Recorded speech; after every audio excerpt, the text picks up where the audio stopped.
way you do it. You play the guitar on the MTV. That ain't working, that's the way you do it. Money for nothing and your chicks for free. Now that ain't working, that's the way you do it. Let me tell you, damn guys ain't dumb. Maybe get a blister on your little finger. Baby, get a blister on your thumb.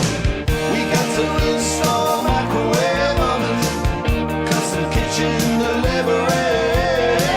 We got to move these refrigerators. We got to move these color TVs.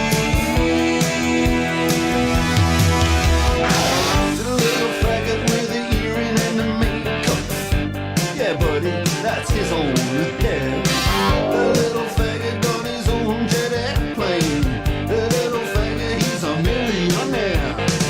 We got to install microwave oven, custom kitchen delivery. And we are coming down in 3, 2, 1.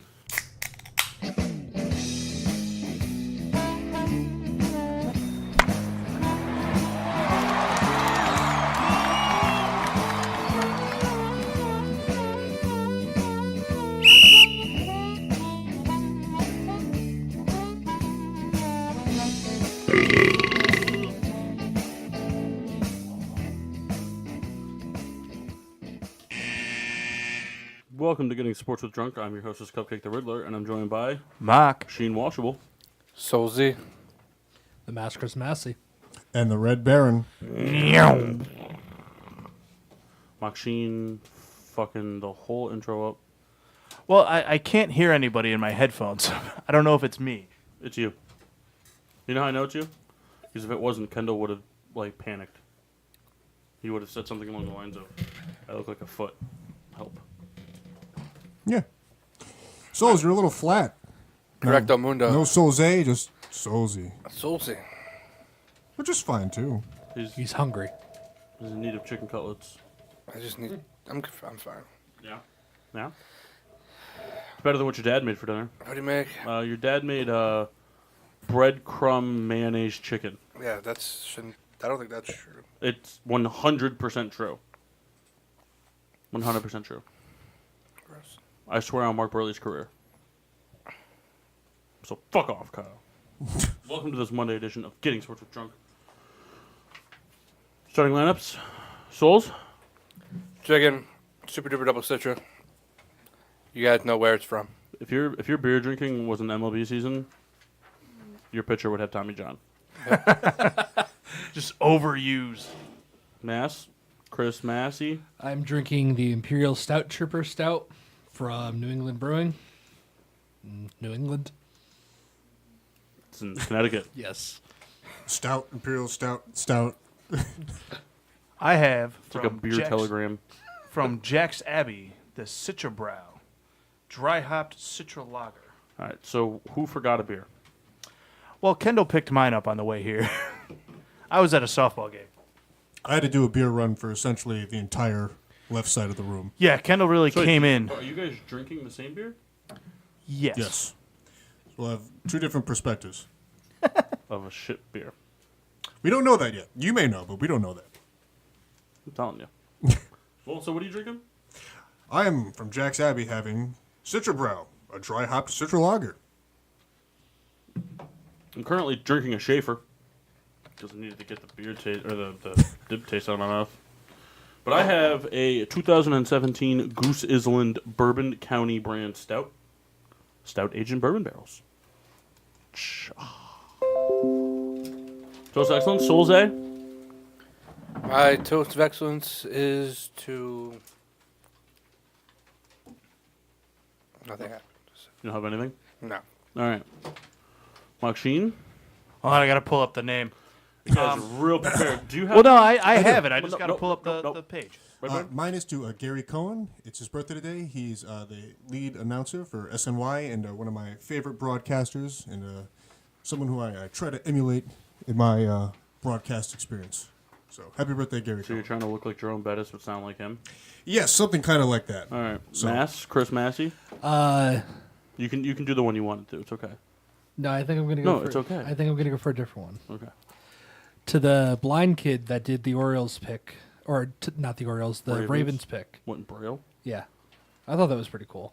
I mean, the concept was cool, but they could have easily just been like, hey, just like rub this, and then we're picking this guy. That's true. They could have just been like, They hey, could've. go say this name. I still But think like that was rub pretty the cool. rub the tip. We're gonna put mashed potatoes down. Just play with it. I still think that was pretty cool. My toast I didn't is pick you. Oh, I'm sorry. Mock. My toast is to third-round draft pick for the Cleveland Browns, Sion Tatikaki. Speaking of cocky, So this is a guy that didn't think he was going to get picked yet, and took a bathroom break and was on the toilet when the Browns called him. Kind of appropriate. Fantastic. Good for you, man. Paul? No, Souls. Come up. Come up with something. Go first. There's no. I'm calling on you. There's no way you don't have one. You watch more baseball than anybody else here. Oh, yeah. Oh, yeah, I do. Goes all right. It's You needed Albert that Pujols assurance. for passing Barry Bonds. Who? Pujols passing Bonds in the all-time RBI list. Without steroids? Still better than half the people that made the Hall of Fame without it. Just saying. He's better. Eh, Steroids are fine. cheater. Half the Yankees did them. Not half, some. Your best players. That's not true. Your ace. Your number 2. Your third baseman. Who? A-Rod. Oh, yeah. Forgot about him. Giambi was pretty important at the time. Nah. So it's 4 pretty good players. Still not half, Kyle. Chuck Pagano ooh, when he was your catcher. Chuck Pagano? Yeah. Chuck Like the Knobloch. Bears coach? It's not a coach. Well, he's a coordinator. It's not a coach. It is. It would say defensive coach. It's part of the coaching staff. He's a coach. No. No. What? he did steroids. He did steroids. When he was a Yankee.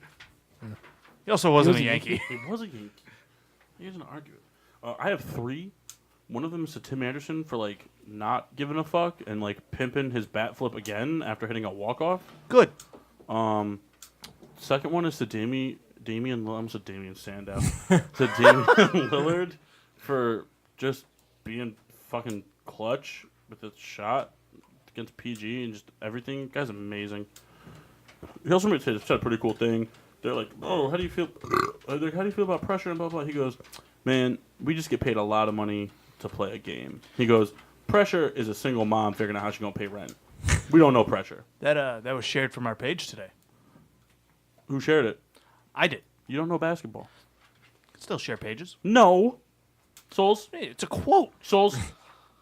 Kiss Mock Sheen Nope. with Coach. Oh, God. But I want Coach throwing up during the kiss.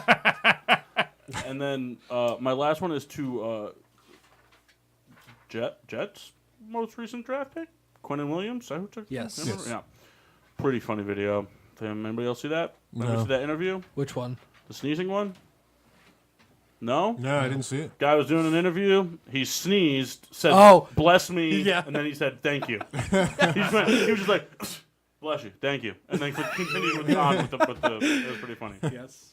No, Mass, question.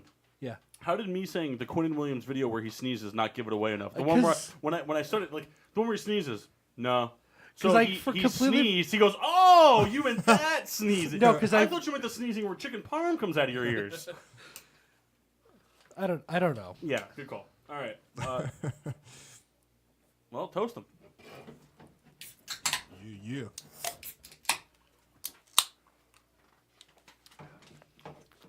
Oh, I also had another toast actually not sports related, but it was because I saw this thing on Reddit where it was like someone said if you like get attacked by a goose, you're not supposed to like run away from the goose because they view it as a challenge and they chase you. That's why geese always chase people. And then the guy was like, I lived on a farm and we raised like wild birds and geese and ducks and stuff like that too. He was like, if a goose comes up to attack you, you're supposed to grab it by the neck underneath its head and throw it as far as you can to assert its dominance. and then the first person that commented was, so you're telling me I need to yeet the geese. And I laughed until poop came out. Can I tell you, this is now the second time I've talked about having to fight a goose today. That's impressive. Me and my brother talked about this earlier in the day. Man, I want to get out there. I said too. I'd grab it by the neck, And just kind of like do this. kind of with it. shake it No, real you quick. throw it. So how do you do it? Do you throw it like a potato sack? So you grab it like this, do you take it off and go like that? No, it's a fucking goose. Its neck is a lot stronger than any part of your body is. It's not gonna. You're gonna break it by like So am I pulling a grab Super it, Mario and 64 and spinning it around? I would. You throw it like Churn a the grenade. butter. Churn the butter. No, you throw like a grenade. Like a grenade. Cow, they can fly. Gets its bearings. comes Not, right not back if to you you. bite its beak like it's the pin. What geese are you? Anyways, I let's don't know. get back That's a on topic. Mexican goose. Sorry, Souls, the person who is the biggest poop on this face. Try it. All right, Masters momentous moment. Yep. Yep. Okay.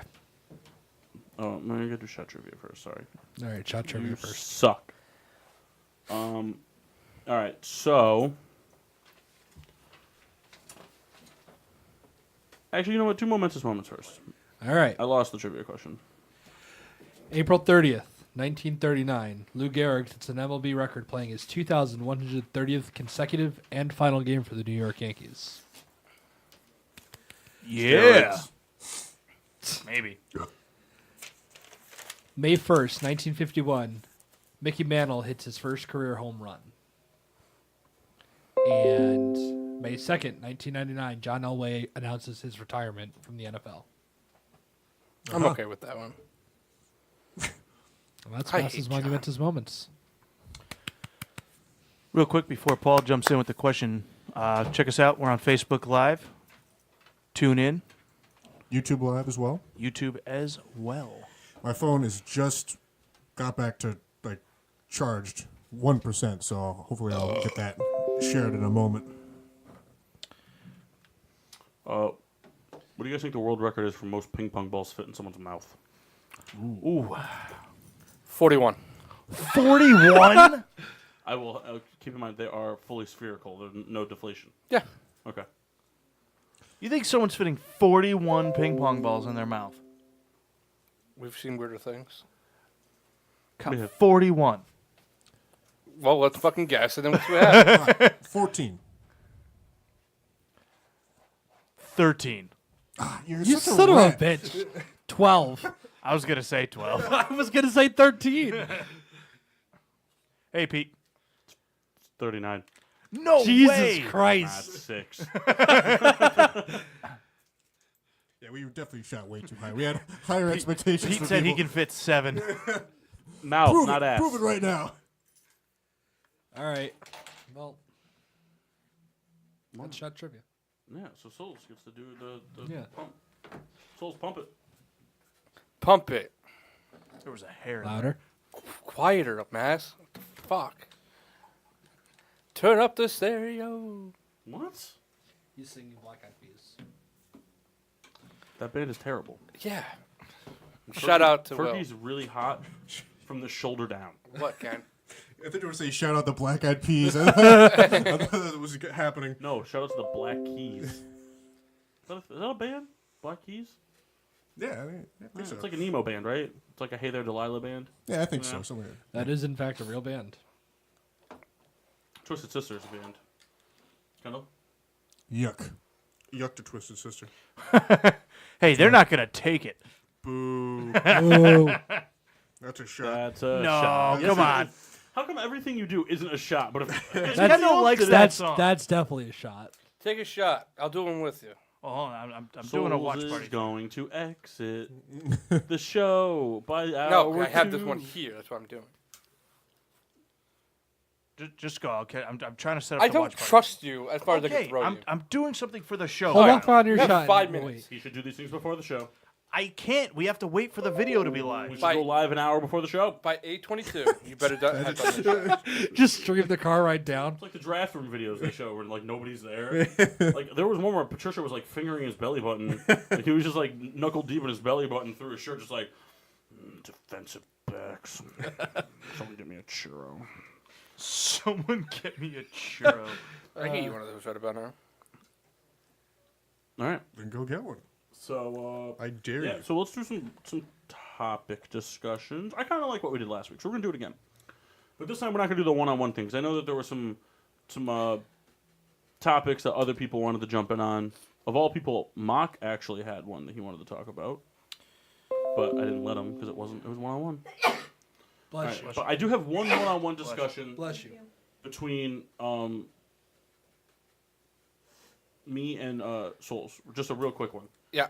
If you had to rank from like most godly to like just biggest piece of shit ever to exist, how would you rank Kevin Nash, Batman, Aquaman, Billy Ray Cyrus, Tim Tebow, and Spider-Man?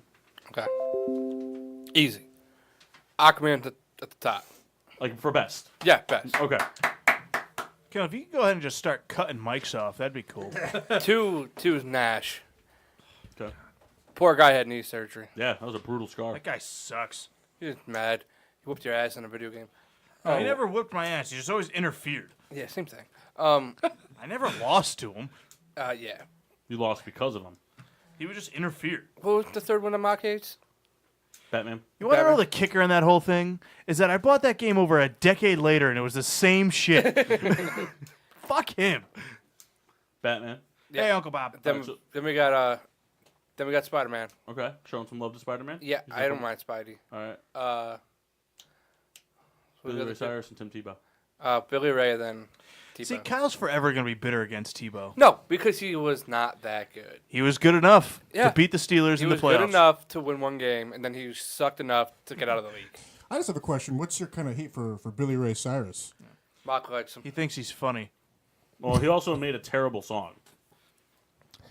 The song is the not- new one? No, it's Achy Breaky Heart. No, that song is America's Treasure. It's a good song. The best thing that ever happened to him, Hey, Shane, Christian. the what's up? best thing that he's contributed to this planet. Is his daughter Noah. Yeah. What? What did you say? His daughter Noah? That's She his has a other daughter named Noah? Yeah, That just goes to prove how much of a dick he is. I got a daughter. I think that's her name. I want to play Achy Breaky Heart like the karaoke version, like really bad. Go for it. Hear the difference in guitar. You should play the Aquaman version. Ooh. Ugh. What if that exists? It is. So, Paul, what do you got for a talking topic? I just don't feel like doing the show. Anybody else really feel like doing the show today? Not really. I was digging the Achy Breaky Heart discussion. All right, so let's get back to it. Worst songs ever. Achy Breaky Heart. Ugh, cut his mic. Anything by the Eagles. Oh, I knew it was coming though. You know? The Eagles aren't that good. Overrated. I think they're pretty good. They're overrated. Thank you, Anyway, Kyle. Hate the football team. Nah, they're good. Let's rank every Avengers movie in order. Oh, you know, and we're just out of time. Thank you, Paul. Would you care to sign us off? Sure. Make sure to tune in to PPRN Radio Network for everything that's not us. And Kyle, thinking chicken cutlets? you're. All right. Let's No, get all right, this so ball let's do going. topic. What? What? Fuck you, man. All right, yo. All right, topic discussion. I would like to know what you guys think of the first round of the NHL playoffs ending and having all the 1 seeds being kicked to the curb, all the wild card teams advancing. First time ever, including powerhouses such as defending Stanley Cup champion Washington Capitals, President's Trophy winner Tampa Bay Lightning, top dog in the West, Calgary Flames. What do you guys think? I think it's good for the sport. And Riddler, you could speak better on this than I can. But how long Did you has just like chime in really fast to segue me into talking about this? well, I have a question first off. And so the playoffs, off. as we know it, how long has that kind of been in place? What do you mean? So I guess Like since the format? the format, I guess, you know, with wild card and all that, No, I don't top of my head. It's Not that long. 20 years. No. No. not even. We'll say 10. 10, Between 10 maybe? and 20. 10 and 20. Right. So I 15. think. I don't know. So It was the average of 10 and 20. right. The median mode. Shout out to your SAT prep class. Which one of those means average? Mode? Nah, I don't think so. Mode Did is the one that shows up most Did often. I mention I didn't take the SATs? Liar. The mean is the average, the mode is I the one did. that shows up the most, and the median is the one in the middle. If you were to line them up numerically. All right. I knew the median. Let's get off of taking this the because kid this then. is just dumb. Hey, we're tutoring here. But for the first time for that to happen, I think it's great for viewership. And actually, I was reading this thing that actually Good. that viewership of the playoffs was up. I don't know what the percentage was, so I think it's great for the sport. It's exciting. As you know, most of us here on the show, with the exception of Paul, are very bad at watching hockey and sticking to stuff that we say we're going to do. Like we're really good at saying stuff that we're going to do and then not doing it. Like we're the best. Like grading the mock drafts. Right. But as far as watching the playoffs, it's been exciting watching the highlights and wishing I watched the games. But I think it's very good seeing the wild cards all advance. It's fun. It's fun. See, I think it's more. I don't think it's better for the sport. It is more exciting because when you have the one seeds, you always want to see them get upsetted, but they're also the dominant teams. You they're up Expect. Yeah. No. So when you see Calgary, I think just had an overachieving year. I don't think they really were deserving of the one seed. I think they were going to get knocked out by whoever they played anyways in the first round. But I just feel like it's more exciting in the fact that it's going to be a different team winning it this year. No Penguin. Capitals. Well, yeah, no Capital. Hoping that it's a new team. I'd be all about seeing a Blue Jacket Avalanche Stanley Cup. I know you won't, but No, I don't that's just ugly. I don't want to see that. it'd be different. San Jose What's up, LB? Hurricanes. Whatever, all What's up, good. Stan? I want to see a hurricane of sharks. Didn't they make a movie about that? No, it's tornadoes. Stan's talking Go Islanders. They're in a pretty rough spot right now. Yeah. Care to elaborate, Mark? The only thing I know Nope. about that. No, hold on, because we were talking about this at work. Didn't something happen with now they're playing back in Brooklyn again for their home games? Something happened with their contract. Yeah, I don't know the details to it, but I saw it. I don't know the specifics, but it was something like if they made it to the second round of the playoffs, that their home games were going to be in Brooklyn, which I guess is a stadium completely not built for hockey. So now it's just kind of, I mean, I'm going to say throwing them off, but they were playing really well in Long Island. It just seems like it was a bad idea. I guess I'm confused why that would be the case. Why would that happen? Brooklyn's a greedy bitch of a town. What's the PPRN Skype name? Shane's gonna try and Skype in. Let me figure it out. They're playing half the games in Brooklyn. They're not back in Brooklyn. They play in Brooklyn. They're Yes. back in Long Island. No, I. But the games for now are gonna be in Brooklyn, No. right? They're playing half and half for the next 3 years. But I mean for this playoff series. No, for the next 3 years. They're playing half and half for the next 3 years. Oh, okay. They might be playing these home games in Brooklyn because they played all the other ones in Long Island last round. I don't know, but it's just half and half because they need to make renovations and they can't do it during an entire season. Yeah. Because when they play in Brooklyn, they share a stadium with the Nets. Mm-hmm. But when they go back to Long Island and play in the old Coliseum, they have it to themselves. I gotcha. I just hope they become the Brooklyn Islanders. They missed out on the Long Island Islanders. Oh man, I'd be such a fan if that was the case. Make them black and Islanders, white. everything. Make them black and white.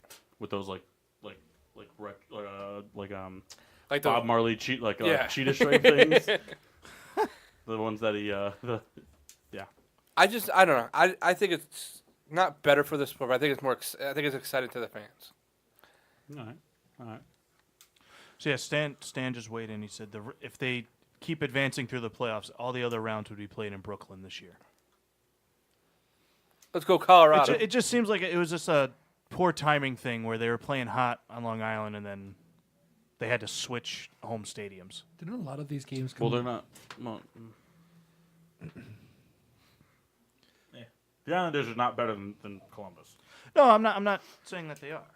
Did anybody watch Topic 2? Did you have anything to chime in with, man? I was just gonna say, didn't a lot of the eliminations come down to Game 7 for most of them?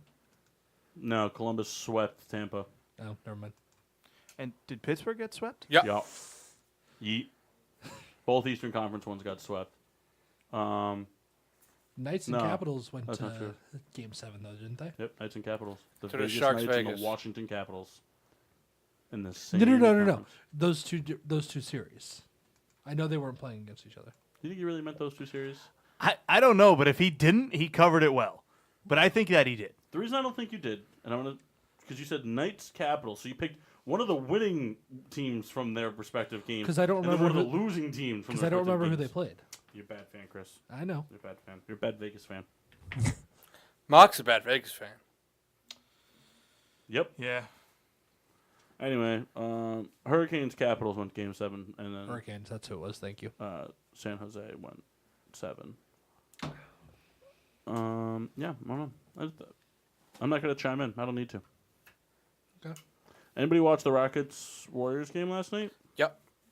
No, but I know exactly what happened. Did anybody watch the highlights from it? Yes. Did you actually?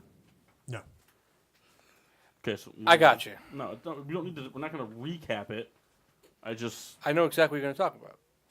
Well, we're not gonna talk about it though if it's only you and me. All right. Moving on. It says right here. I'm pretty sure it says somewhere in here like do homework. How are we supposed to do homework if you don't tell us the topic? Topics will include NHL playoffs, NBA playoffs, and MLB. But that's from last night. I wasn't doing homework last night.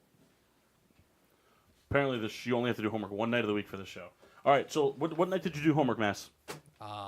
Thursday and Friday. Kyle, pull up the games that happened on Thursday and Friday. I expect this man to know everything. You would be wrong. Anyway, Souls, do you have anything you would like to chime in with? Souls?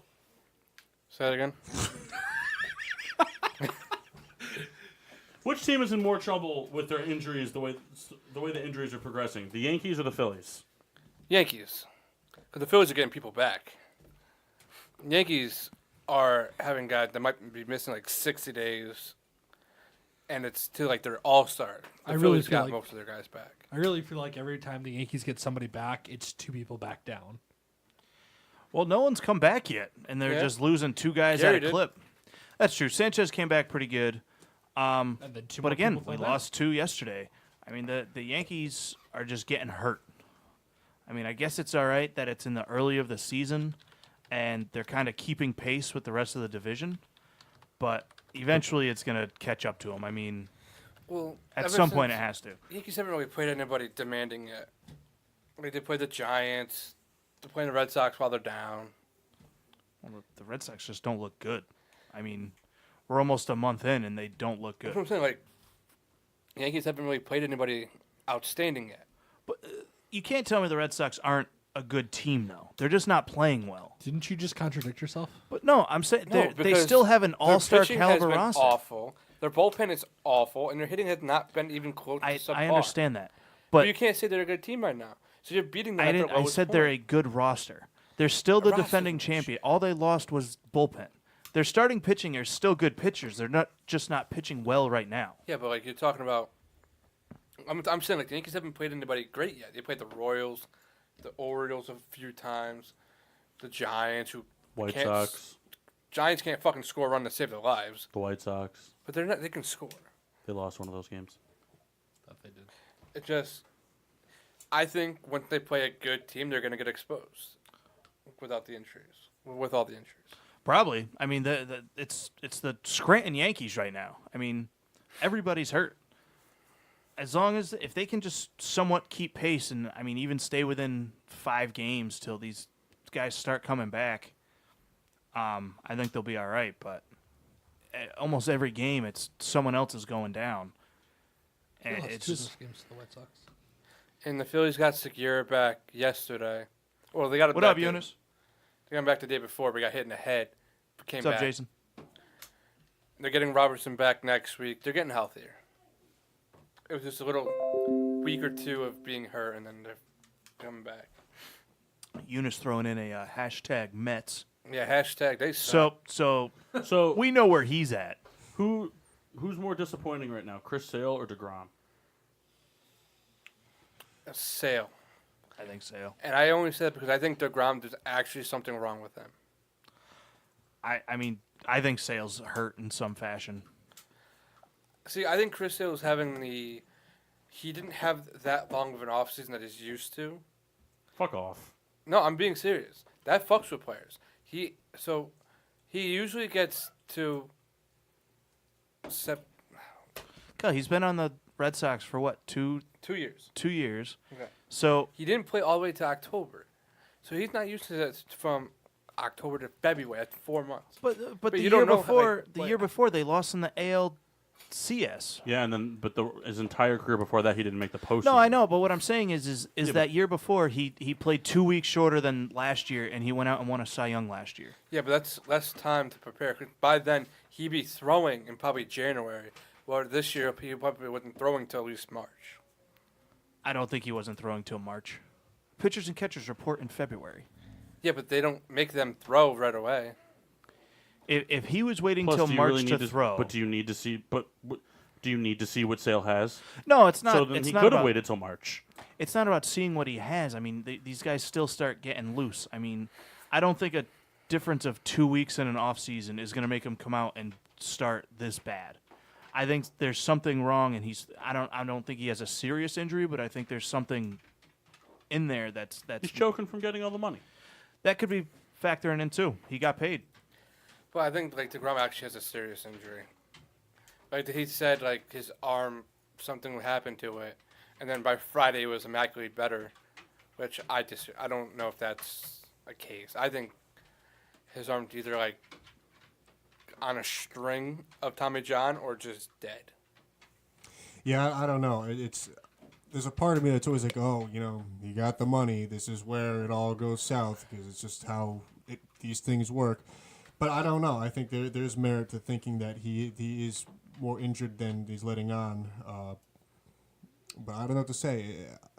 I guess I tend to agree with the Sale start being more disappointing than DeGrom. I guess, especially I think because I'm summing it up more as the kind of like the team rather than just individual players. I'm kind of in that mindset. You're coming off a huge year. The Mets. They're the Mets. We're always hoping that they'll have the breakthrough like they did in 2015, but you get to be seen again. So I give it to Sale being more disappointing start. Which team has surprised you the most so far in the NBA playoffs? Boston. Yep. And it's not because they didn't have the talent Because they haven't lost a game. with that, and I just think And they fucking shit on the Bucks. they were like, all right, let's stop fucking with everybody and play the way that we're supposed to play all year. Now they're like making a case for What's up, Kyrie George? to come back. For who to come back? Kyrie. Yeah. It's like, all right, we're going to be a 5 seed, but we're going to go to the championship every year. Sorry, I don't mean to interrupt. I just saw someone just sent me a recipe for BLT deviled eggs. Yikes. Go ahead. He goes, yikes. Well, I'm annoyed because I wanted the Celtics to be out. But, yeah. Why? Because I don't like Boston sports. I just don't. But Celtics fans aren't like the other fans. I guess not. They're Boston fans. Just kind of lump them all together. I didn't New York realize. fans are like just as bad as I Boston know, fans. but I'm one of them, so it's okay. All big sports towns have horrible fans. They all do. It's just we talk about the other big sports towns that have horrible fans. It's the way it works. But I didn't realize we were talking about it. Me and a couple guys at work today that Boston has like the chance to do like a clean sweep of championships in one year. That'd be the worst. That'd just be the worst thing ever. Well, what a fall for Milwaukee. I mean, That'd be cool. It's not a fall for Milwaukee. But it'd be awesome. I think it would be a big fall for Milwaukee. All the hype all year. Okay. This is where people get ridiculous. Milwaukee played great in the regular season, but they're not a 1 seed. I'm sorry. Their talent level, they have Giannis, but I do not believe the talent level is a 1 seed. Boston had more talent on that team than Milwaukee. They played. Well- They played in a division or in a conference where there was a injury riddled Philadelphia 76ers team who constantly had to battle chemistry issues due to those injuries and roster movements, and a Sixers team that played the streakiest basketball I've ever seen in a regular season for a team that was poised to win, that had the chance to win everything this year. I agree with Kyle. The Bucks What up, are Fab? not a 1 seed. I understand the point you guys are making, and I think it's fair. But we're looking at the situation that it is now, and they are the 1 seed. And though that they played in a weak division that was injury riddled, Yeah, I get where you're coming from. It's just so Hey, Tony. I guess the point I'm making is that if there was any name that was kind of on par with a Steph Curry, LeBron James that carried weight this year, big time, was Giannis. Yeah, but that's it. Well, sometimes that's all it takes. No. I guess so. Do you guys think in coming years that Giannis will be the guy? yeah. Like the best player in the NBA Sure. For Yeah, just a, I think in the next 2 years he'll be the best player in the next NBA. year. okay. I think he was the best player in the NBA this year. He's not the Okay, best so- player in the But the NBA thing is- right now. So why is that not enough? Why is that not enough Because for when to has be it been disappointing? enough? When has it been enough? It's been enough to get him to the point Was they it are this year. disappointing when LeBron lost to the Warriors last year? I think it was. To who? It was a disappointment that that Cavs team lost to the Warriors. It was also more impressive. It was disappointing that the Warriors won for a lot of fans, but it wasn't a sports disappointment. Outside, if you take Giannis away from that team, that Bucks team in the East would probably be a 4 seed at best. And they probably wouldn't make it past the second round of the playoffs. So you think without Giannis they are still in fact that good? Yeah, they're a good play. They're a playoff team. They have pieces. Yeah. They have as But high also as remember 4. this, they're still hurt. but high as 4. What does high as 4 mean? I feel High as 4 means that they're better than Indiana. But they still don't have Brogdon. They still don't have Miritic. So my bad. So in order for them to beat the Celtics, they need those two guys back. One, Brogdon's one of the best defenders in the league. Miritic can shoot. They don't have that. So off the bench, you have Pat Connaughton. You have Rashad Vaughn. You have guys that aren't great off the bench. So you rely on the starting 5, where the Celtics are the deepest team in the NBA, by far. With Terry Rozier, Gordon Hayward coming off the bench, Marcus Morris. I'm not disputing the depth of the Celtics and how good they actually are, and how they're kind of exceeding expectations. I guess for myself, The Bucks and the Nuggets are the only two teams left in the. No, sorry. The Bucks, the Nuggets, and the Trailblazers are the only teams left in the NBA playoffs right now. That if you take away Giannis, Jokic, or Lillard, respectively, they're done. In my opinion, they're done. The Bucks might win 2 games in a series best of 7, but they're not winning the series. If you take away Kyrie, that's what happened last year, and they were still pretty fucking good. If you take away Embiid, yeah, the Sixers tend to struggle without Embiid, but they still have a lot of talent, including 4 All-Stars. Sometimes they play better without Embiid. And sometimes they suck without him. Yeah. Yeah. You take away whoever you want from the Warriors, big whoop. Doesn't really make a difference. I think you can take Harden away from the Rockets, and they're still a very good team. They are. They're still a very good team. That's a tough team. If you take away Harden, they're not going to win anything. They can win a series. We have not the Warriors, but they can win a series without Harden. We have Fad on Facebook is commenting in that the Trailblazers have been a surprise this postseason. I don't think so. I think they're perfect where they are. OKC was a hype train He's also calling Celtics in 7. against the Bucks. Celtics in 5. Kyle like this. Fad's telling They you took- that they took Simmons game is a 1 better away. player without Embiid. That's true. I don't disagree with that. All right. Well, there goes that. Well, no, because it showed. Simmons when Embiid's not on the floor, Simmons can literally run the floor. He can do what he wants to do. When Embiid's there, he has to give it to They Embiid. got to go through Embiid. Well, if Simmons was better at scoring, they would go through Or him. he can score, he just can't shoot. I don't know who it was. I think it was like ESPN on Facebook or something. Posted a video of Ben Simmons like warming up, just like throwing brick after brick. I think it was Klay Thompson actually. No, No, it's Ben Simmons. it was Simmons. But he can do it. I don't care what talking anybody about says. the- He's been working on that 3. We've seen it live in warm-ups. He can make the 3. He just doesn't shoot. You talking about the thing that the Barstool spoofed on later? We're talking not about the sure. video of Ben Simmons. But I having know it was balls Ben handed Simmons. to him and him bricking a lot of threes. Yeah. Well, I saw it has to be Simmons. And I think it just was the saw a same- video just like you're The describing. same shot like 8 times, but whatever. What? I think think they shot like the same shot 8 times. No, because it kept bouncing off the rim at different spots. Kyle, Just stop reap defending the Ben same Simmons' shot. 3-point shot. It's bad. It is. It's atrocious. Not atrocious. He shot the ball 4 times. He's not going to do it. What? He hasn't made. Did he hasn't made shoot 4 times because he knows he can't do it? No, if he shot it more, it wouldn't be 40%, but it'd be like 22. You're telling me if he took 100 3-pointers, he'd make 22 of them? No, like 22%. Yeah, Yeah. 22 of 100, Whatever. Yeah, I think it would. I think if he took 100 threes, I think he'd make 11. I think you make more than that. All right, 12. That's as high as I'm going. We have different opinions. Uh-oh. All right. Well, I'll set up the one-on-one game. Get his people on the horn. Eunice on Facebook is weighing in that Leonard has been the best player of the playoffs so far. No. He hasn't been the best player on his team. That goes to Pascal Siakam. Best player in the NBA playoffs as far as Kevin Durant. He's averaging 36 points a game. And Siakam is the reason why they beat the Magic, not Leonard. Unless I may have misunderstood. I think he's saying in that series then, because he followed up saying no one on the Sixers can guard him. Oh, he Oh, played so one like- game. So I think he means that series. Played one game. We can't go off of that. And yes, 2 people can guard him. They just need to let him do it. Boban and TJ. Simmons can guard him, and Butler can guard him. They need to let him do it. I don't think Butler can. Not for a whole game. I know Tobias can't. So, No, well, yeah. but I think Simmons can easily match up with him. It's like saying Pat Riley can.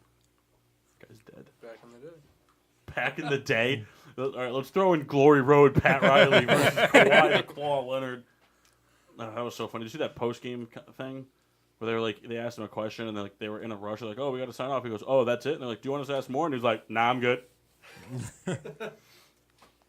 What you got for us, Riddler? I don't know. I keep posting these things. People can come up with their own topic questions, and nobody ever has any. I got one. I'm Sorry. Go ahead. I'll just do this one, then you can do yours. Are the Giants receiving too much heat for their number 6 pick? You Yeah. said no draft talk. Yeah. Okay. Change Nobody on the else chimed in. I think so. And I say that because if they honestly believe that, You haven't even spoken. and I believe if they thought that someone's going to trade up and get him, and they were like, all right, we just want to take him now because we want him. That's the thing. We don't see it. We don't know what happens in war rooms. We don't know. Somebody between 7 and 15 or 7 and 16 probably was going to take Daniel Jones. Yeah.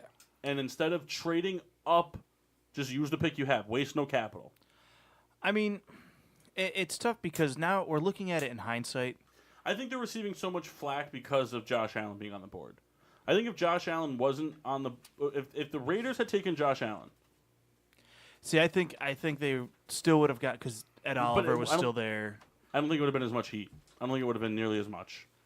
I just think that I mean, great. Of course, the team could have traded up, and again, we're looking at it in hindsight, where we saw Miami not take a quarterback, the Broncos traded down. Again, in hindsight, I think he would have been there. I mean, it's unfortunate. I wanted the Josh Allen pick, but it is what it is. I mean, if this kid comes out and sets the NFL on fire, then it doesn't matter. I don't think he would have been there. It's who they want. I think it's who the Dolphins and I think it's who the Broncos also wanted.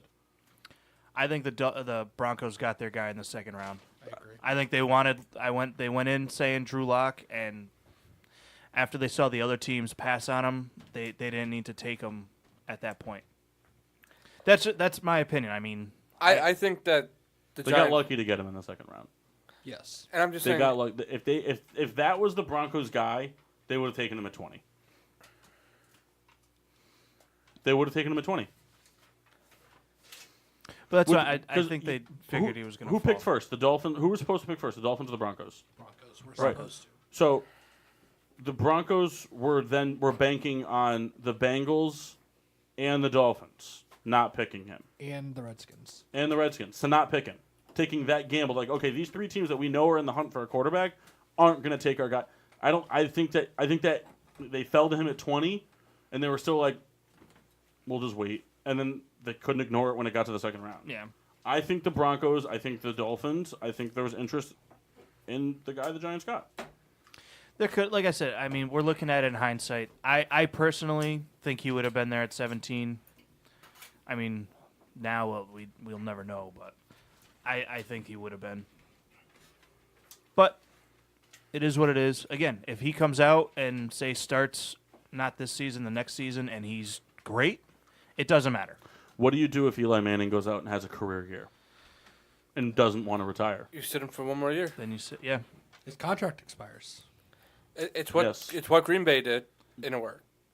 Do you do it with them? Okay, I understand. So Eli goes out and has a career year. He comes back. I want a 3-year deal. I'm not ready to retire. Do you give him a 3-year deal? 3-year deal. Last year is an option. It's a quarterback. Quarterbacks don't have the option. No, I give him a 2-year extension. Yeah, I think That's if the he first went thing. out and played, had a career, I think he would get the same extension I hope Ben he just kills got. it and then just goes Or to you the just send him Cowboys. to L.A. and Imagine if he goes to the Cowboys and lights it up. Oof. The Giants don't do it. He goes to the Cowboys. Dez comes back. He throws 2,800 yards to Dez. It's just like it's always my Tess dream to comes play with back. Eli. I think at this point, if Eli was to play for another team, I think it would have been Jacksonville, and that ship's kind of sailed. That's true. What, he Mid-season can play trade. the other 8 games. That's true. I don't know. I mean, again, like you said, if he goes out and has a great season, a career season, I could see them extending him, but I don't know. I don't see it happening, I guess. Why? Because I don't think that the Giants' defense is good enough to keep them in games, and I don't think Eli is able to take over games. Your defense as a wasn't good quarterback. last year, and Eli was a top 7 quarterback last year. Eli put up statistically one of his best years ever. In yards. Ever. But- he threw less interceptions than he's almost ever thrown but in it a was season. in yards. But that's right, and they But they he was still top only 10 in won. everything. He was top 10 in every stat. He wasn't top 10 in every stat. He was pretty close to a lot of things. He was- The only thing he was missing on was touchdowns. His completions percentage was in the top 5. No, it wasn't. It wasn't in the top 5. The top 10, It wasn't. it was. It wasn't. All right, I'll bet you a shot. But Shot bet. it's just I don't think Eli is able to go out and take over games when the Giants need him to anymore. It's just I on love him. Eli. It's not entirely on him. I agree, but he's not the quarterback that he was. I mean, even when he has time to make the throw, like he's not the same. And I love the guy. I'll love him forever. But it's getting to where it's time to start looking past him. And now they've invested a high draft pick in another quarterback. So at some point, you have to make the decision. The Giants took 3 quarterbacks in 3 years. In the past 3 years, Davis Webb must have looked terrible in practice. He must have been terrible. I have a shot.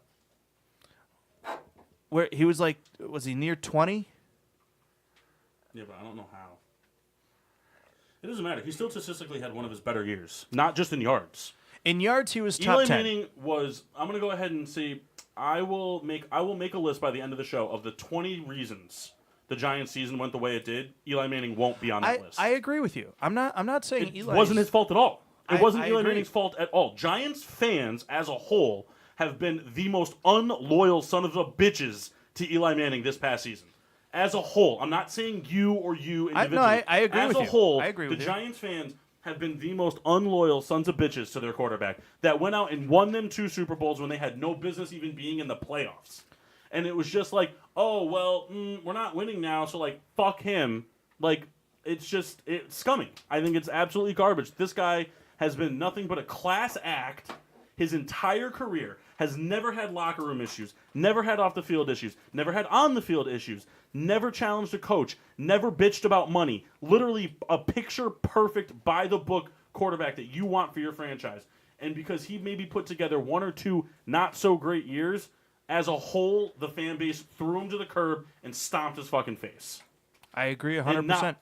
And as a whole, couldn't appreciate what he did last season. With no defense and really, honestly, no offensive talent around him. Besides Barkley and Beckham. Ingram didn't play, and I think Shepard underperformed immensely. I just think Shepard took a step back. Shepard's not a number 2. Shepard's a slot guy. Shepard's a slot guy. He's not a number 2. And I disagree with the way the Giants fan base handled the Eli Manning. I agree. I think it's completely with bullshit, and I think they're going to do the same thing to this kid if he doesn't come out and lead them to the NFC East in his first season. His first season, they are going to shit all over him if he doesn't lead them to the NFC East. Well, he already has that predisposition that everybody's already mad that they took him with that pick. So he's already coming into. It wouldn't have mattered if they got Dwayne Haskins. No, but everybody hates that pick. No matter which quarterback they choose at that point. I don't think. Again, I can only speak for myself. I don't hate that they picked Daniel Jones, because I figured that was the guy that if they drafted a quarterback, that's who they were going to get. I didn't exactly agree taking him at 6, but whatever. It is an added pressure now that the fans are going to put on him. Whenever he ends up playing, it could be this season that he ends up playing. At the end of this year, if the season's lost, whatever. But there is already added pressure on this kid to come out guns blazing, which I don't think is fair. But I mean, that happens in the NFL all the time. I hope that the Giants can be at least somewhat competitive this year, and this guy can take over whenever the time comes and play well. I'm not expecting him to come out and be, what Aaron Rodgers was when he first started, because, those quarterbacks don't just come around. And to expect him to be that to me is unrealistic. It's the same as I think we talked about it last week, where you draft a quarterback and expect him to be Andrew Luck right out of the gate. 7 out of 10 times, they're not going to be. And we see it almost every season. The expectations on draft picks sometimes comes in way too high, depending on where they were picked. Yeah. Well, another thing too, Riddler spoke, very, very truly about, the Giants, fan base, and I kind of have similar feelings. But I think it's kind of like that city as a whole is very kind of fickle about their sports teams. It's win or you're not. That's it. There's no. And that's a lot of big city sport. I mean, especially for the cities that are accustomed to winning. If it doesn't happen, you're on a short leash. Unless you're the Jets, they understand. But even on the Jets, I mean, you tell the fireman Ed. You see it in across a lot of sports where players come to these big cities, and they don't perform how they did in smaller cities, and they get eaten alive. I haven't really seen it at any sort of level. Even the close Eli to thing New is York. to me it is But outrageous. even close to New York, though, I haven't seen it on any other stage like that. Chicago's not like that. Quinville got fired, but that was after the Blackhawks went from winning a whole bunch of games with the same core roster to not even making the playoffs for 2 consecutive years and then starting off terribly. So they decided to go in a different direction while they still had the core. It's not like that. It's not like he had one bad season and they cut him to the Wolves. Or the Panthers, I guess I should say. Nice. But I don't see it in like LA sports. No one's really shitting on LeBron. Yeah, I think I understand what you're saying, Mark, but I think New York is definitely kind of that's where the majority of that type of thing is happening. Los Angeles, I think it's just a more forgiving city. All around, they'll stick with. I don't know. They're They not as hated big the, as New York is. Huh? LA hated the Like- Rams when they came home. From I the Super think Bowl. the sport fans aren't as big into it as New York fans are. In LA, especially the Angels. No, I think as a whole, especially in their cities, I think New York fans are tied with Philadelphia fans as the worst fans. And I agree with that. Because Philadelphia fans are absolute assholes at games. You go to a game and they're a fan of the other team, they shit all over you. What's up, Alex? I've been to a game where it was Eagles Cowboys and a grown man threw a hot dog at the back of a 14-year-old girl's head that was wearing a Tony Romo jersey. What kind of hot dog? What are we talking here? A pork one, Kyle. A pork one. Well, if it was a turkey dog, I understand. I'm just saying, that's Phillies fans. New York fans are the same way. It's just instead of taking it out on the fans, they just take it out on their team. There's no loyalty. The last like shred of loyalty as a whole base of New York fans was when Jeter retired. After that, it was all gone. I mean, the fans immediately took to the internet and shit on Odell sucked. He was a cancer. Well, I know one guy in particular. But I've seen other posts about it. But I've seen other posts about it. Like he was a cancer. We were making the playoffs before we got him. Okay, pretty sure if we went back 16 games, you would have given half your year's salary to suck his dick. Also, they didn't make the playoffs the year before they had him because he was picked at 12. So I'm just saying, like, it irks me how quick a team is. Like, could you imagine if Chris Sale was pitching for the Yankees? No. Yeah, they'd be chewing him a new one. Maybe Every Carl sports, Pavano. If Chris Sale was pitching for the Yankees this season, or instead of went from the White Sox to the Yankees and had the same exact thing he had with the Red Sox, he'd be the most hated sports athlete by a fan base right now over all sports. You guys are dicks. But it's true. God, these guys are just as bad. No, we understand. I mean, some of it's We deserved. understand. All right, we got it real quick. Kyle, you had one you wanted to talk about. Let's make it I quick. just wanted to say, is it time for the San Fran Giants to finally let go of that World Series players? Buster Posey, Madison Bumgarner, Brandon Bell. Yes. Yes. It's time to blow it up. They Not need blow to. it up. They need to. Well, I mean, they need to rebuild. Not blow it up. They need while these guys still have prospect-worthy talent, they need to trade them for people. And Tony, they, Cowboy suck. Sorry. I think they still have enough firepower within the World Series players to get enough prospects to make themselves like somewhat of a contending team and still build up their prospects. Bumgarner's got to go. He needs to change the scenery in the worst way. He's been struggling there in the last. He'd look really good in black and white pinstripes. And Posey, I He would also look good in black and white pinstripes. I just think it's time. Anybody but the guys we have would be fantastic. Wellington's not bad, but I just think it's time for those two guys in particular to. There's a They need petition to right move now on going. from. There's a petition in Chicago to have him legally change his name to Beef Wellington Castillo. It's a real thing. You're not from there. You're a shitty New York fan. Anybody that needs a Maybe that's catcher okay. or a first baseman and a number one starter. I want Goldschmidt. Give me Goldschmidt. You're the Giants. I'm the White Sox. Give me Goldschmidt. Yeah, well, I don't have him. Make it work. Chris, you're St. Louis. Yes. Be a part of this trade. No. Well, all right. So we'll be back in the next hour. It's pretty much going to be littered with NFL draft. The Mass will probably resurrect for that hour and then go back into hibernation for hour 3. It'll be the Mass mock Moles era. I couldn't think of an mojito. Mass Moles mojito. The Mass mock Moles. mojito. You said mass moles, but Yeah, whatever. We'll be back in like fucking 5 minutes. We got some movies, refrigerators. We got some movies, color TV.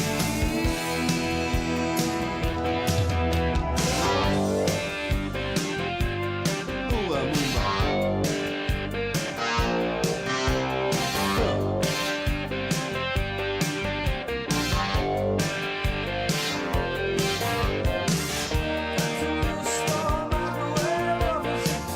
Custom kitchen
that's the way you do it. You play the guitar on the MTV. That ain't working, that's the way you do it. Money for nothing and your chicks for free. Money for nothing, chicks for free. Money for nothing, chicks for free. Ooh, and money for nothing, chicks for free. Money for nothing, chicks for free. Money for nothing, chicks for free. Money for nothing, chicks for free.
What does building a better bank look like?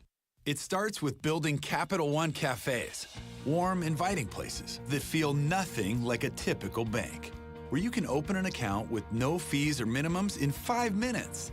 And you'll always find people ready to help you, not sell you. Welcome to Banking Reimagined. What's in your wallet? For consumers only. Offered by Capital One and a member FDIC. Cafes available in select locations. Copyright 2018 Capital One.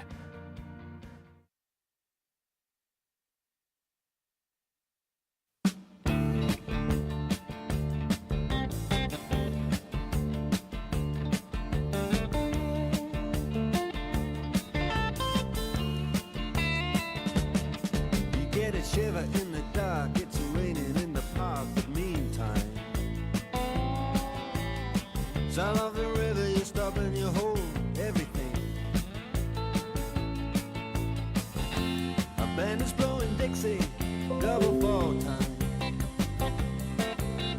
You feel alright when you hear the music ring.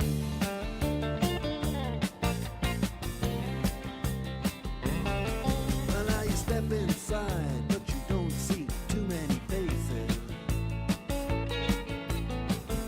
Coming in out of the rain, they hear the jazz go down.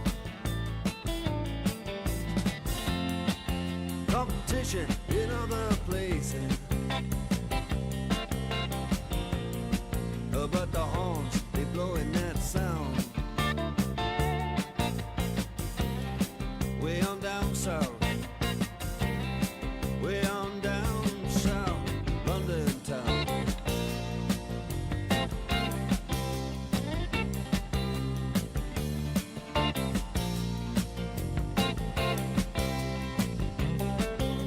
Check out Guitar George. He knows all the chords. But it's strictly rhythm, he doesn't want to make it cry or sing. If then an old guitar is all he can afford, when he gets up under the lights to play his thing.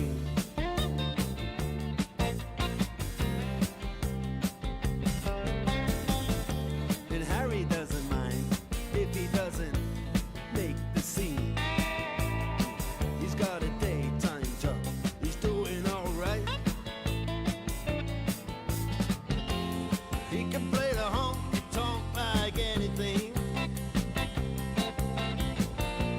saving it up Friday night with the Sultans, with the Sultans of Swing.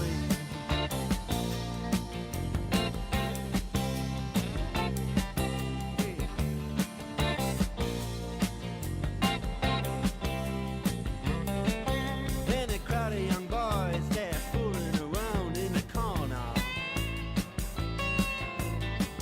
drunk and dressed in their best brown baggies in their platform soles. They don't give a damn about any trumpet playing band. It ain't what they call rock and roll. And the Sultans, yeah, the Sultans, they play Creole. Creole.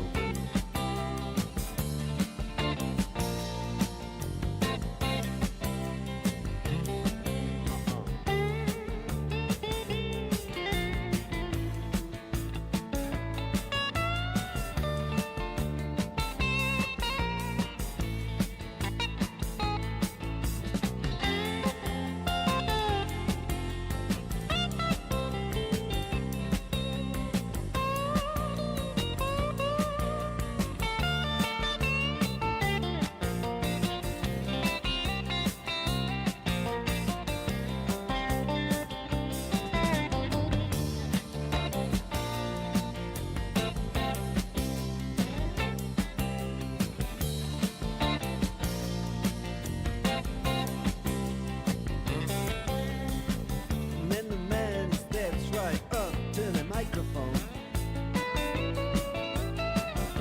and says at last, just as the time bell rings, good night, now it's time to go home. Then he makes it fast with one more thing. We are the Sultans. We are the Sultans of Swing.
And now, back to Getting Sports with Drunk on the PPRN Radio Network.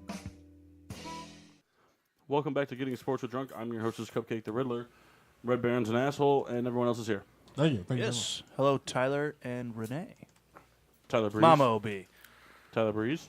Tyler, my brother. And Renee Zellweger. No. No. But But thank all you right. nonetheless. Is it Renee or Reen? Well, it's Renee. Is It's it Shane's Pat- mom. I'm OB. Oh, so not not Pat Reed. Renee. Not Reen. Not Pat Renee. No. Kyle. That's Reen. Pat Renee is not Shane's mom. So Carl Well, Davino joined in. hold Don't know if on. he's still there. How do you What's up, know? Carl? I guess I don't. But I also think Shane's older than Reen. So I don't know. So yeah. don't know. Carl, what's up? If he's still there, he tuned in like as soon as he went to break. All right, so we're back getting sports with Drunk NFL Draft Edition. Do do do do do do. That was the ESPN. Hello. Do do do do do do do. What? This guy just hello. So the NFL Kyle? draft happened all 7 rounds. Kyle and I and Maxine Washable missed the 2nd and 3rd rounds to watch 3 hours of Avengers Endgame. Yarp. Yeah. Let me tell you, I didn't see the end coming when Wolverine died.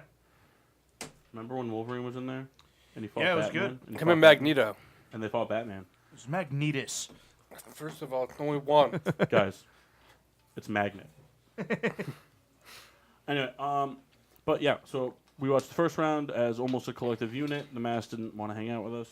Yeah, you jerk. Yep. Nerd. Yep. And then I watched the 2nd and 3rd round actually from the Bills War Room. And then the 4th, 5th, 6th, and 7th round I watched from the highlights on ESPN. Yeah. All right. But we're here because we are sports analysis. We're sports guys. We're the sports guys. Yeah. That's what we are. We're sports guys. But we're here to break down the teams. We're here to give them grades. I don't know if we can quite be called analysts. No. We're just sports, Kyle's perked up. we're just sports guys. We're not analysts. We're sports guys. Now, I thought the team grades would be super cool because it's like original content. Nobody else is really doing that. I also figured we could do some Super original. I figured we could do some reaches and tumbles, also original. And then at the end of it, we could do the way too early division winner predictions. What do you guys think? Yarp. I think it sucks. I'm going home. Tell you what, I don't know where you came up with these ideas, but I'm on board. All right. Matt, if you're going You home, wait till after. stop at a You gas wait till station after and this come when we back. show a video package of the top 10 things that happened yesterday in sports. Nobody's doing that. It's crazy. I was Have a actually little thinking tune about, behind it. I was actually thinking about, Da-da-da. yeah, something like that'd be good. We should base ourselves in a weird fucking kind of ghetto town in Connecticut that Trying to get across from an amusement park. that people often mistake for Quasi. What's up, Josh? Hey. Josh Groban. Nope, Josh Williston. Josh Groban CD. All right, so Arizona Cardinals. That's me. Well, how'd they do? I give them. Oh, sorry, you were going to say something? You seemed really amped up to say something, and then I kind of started talking and it deflated it. So I Well, it's fall been back. further deflated now. I'm sorry. I'm just You have Belichick my balls. We have a Cleveland week 1. Go ahead. Yeah, I have the A-okay? Yeah. I give. Son of a bitch. He's a funny guy. I give the Cardinals a B minus, You can't give him an AB minus. an A B positive. Blood type. No, you can't give him 2 letters. No. I see what he's doing there. I give him an B minus. They went out. There was some discrepancy, they're not going to get Kyler Murray. They are getting Kyler Murray. At the end of the day, they got Kyler Murray, the guy that we thought they were going to get. At least I did. He looks like a midget. He You does. see that edited picture someone made of him? Oh, the one with him standing on the stool the next to chair. Goodell? Did you see the picture of him sporting the Bo Jackson, remember when Bo Jackson did the picture with the pads and the bat? There's a picture of him doing it, and he looks like a lollipop kid. His head's way too big for his body. He's got a huge forehead. He looks like a Keebler elf. Anyway, moving on. They got the guy they wanted. So did you give him the B minus grade simply just for that pick? No, I gave him Oh. I gave him the B minus grade because they definitely needed offensive linemen, and that was not addressed at all in this draft. They drafted Lamont Galliard, if that's how you say it, late as a center, but I think more attention could have been paid. It's a defense that is kind of, I guess, lacking in identity, but not without talent. And they added some additions there with defensive lineman Zach Allen in the 3rd round. I think this was an opportunity to kind of really bolster this offense and kind of, I think the plan is Kyler Murray for a long time, and I think they drafted him and didn't do much else. So, B-, Arizona Cardinals. Anybody have any grades they like to give the Cardinals? I give them an A-. Okay. They got the Quick. quarterback that they wanted. They got an extra pick for Rosen, which they got Andy Isabella. They added a receiver, which they desperately need. They got another receiver in the 4th. And they got Byron Murphy in the 2nd. I think it's a solid first 4 rounds. Address needs in every aspect. Yeah, I mean, I think the Cardinals had a pretty good draft. We'll see. We'll see what Kyler can do. I mean, I wasn't totally sold on him personally, but You're not a it's Cardinal. his time. That's true. I'm not a Cardinal. So We're not going to break, by the way. Okay. We're not going to have enough time. All right. 49ers. That's also you, isn't it? No, they're not in the same division. Duh. Why is everyone looking at me? He's going in order. New York 49ers. Who got the NFC West? Remember when they had to I mine? have Remember the NFC. it's the New York 49ers and they had to mine through all that rubble? No? And I got to be honest, I thought we were going alphabetical order. That's why I didn't perk right up. But that's okay. I'm here to talk to you about the San Francisco 49ers. Who don't play in San Francisco, by the way. Fun fact for everyone that also knows that. Yeah, they play in New York. They had to mine through all the rubble. New York 49ers. I give them an A-. Oh, Rebecca's giving me the dirty look like she didn't make a too large fucking tower pizza joke. In front of a priest. Nick Bosa, arguably the best player in the draft. Best player in the Very league. arguably. It's the guy we anticipated them picking. We have high expectations of him. I think it was that was the pick to make, and they went ahead and made the right decision. 49ers are kind of in a tough spot, kind of in no man's land in that division. I think it's definitely Rams' division to lose at this point. You know, the Seahawks kind of dance on the fringe of being good and not. So the needs there, Garoppolo appears to be the quarterback they want to have for the future. I guess building a team around him is the plan. They went up and picked up Jalen Hurd with the 67th pick, which would be, I don't know, where in the second round. I don't know. It's a third round. It's a third round pick. I'm not really good at math. The median mode conversation from earlier in the night probably gave that away. But I think that's a good pickup for the 49ers, looking to kind of add some oomph to that offense. Souls just rolling his eyes because he just loves to talk draft, and everyone else who has an opinion doesn't matter. With the 110th pick, they drafted a punter, which I thought was exciting. Good. We don't do the whole draft.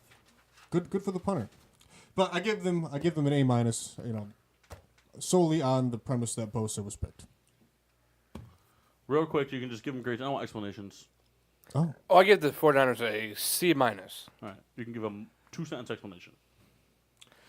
They didn't need to draft a punter in the 4th round. And Jalen Hurd you is don't not have to draft a punter, period. That does not need to and occur, Jalen but it Hurd does. is not a 3rd round talent. Okay.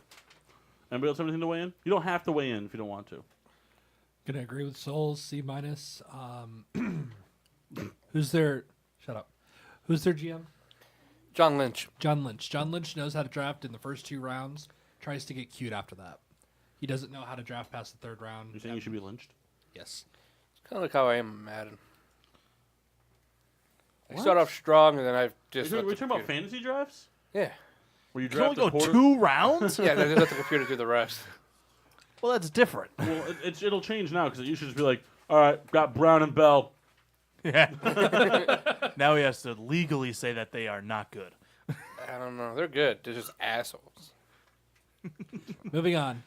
Well, I'm next. Why- Hello, I am the New York Jets.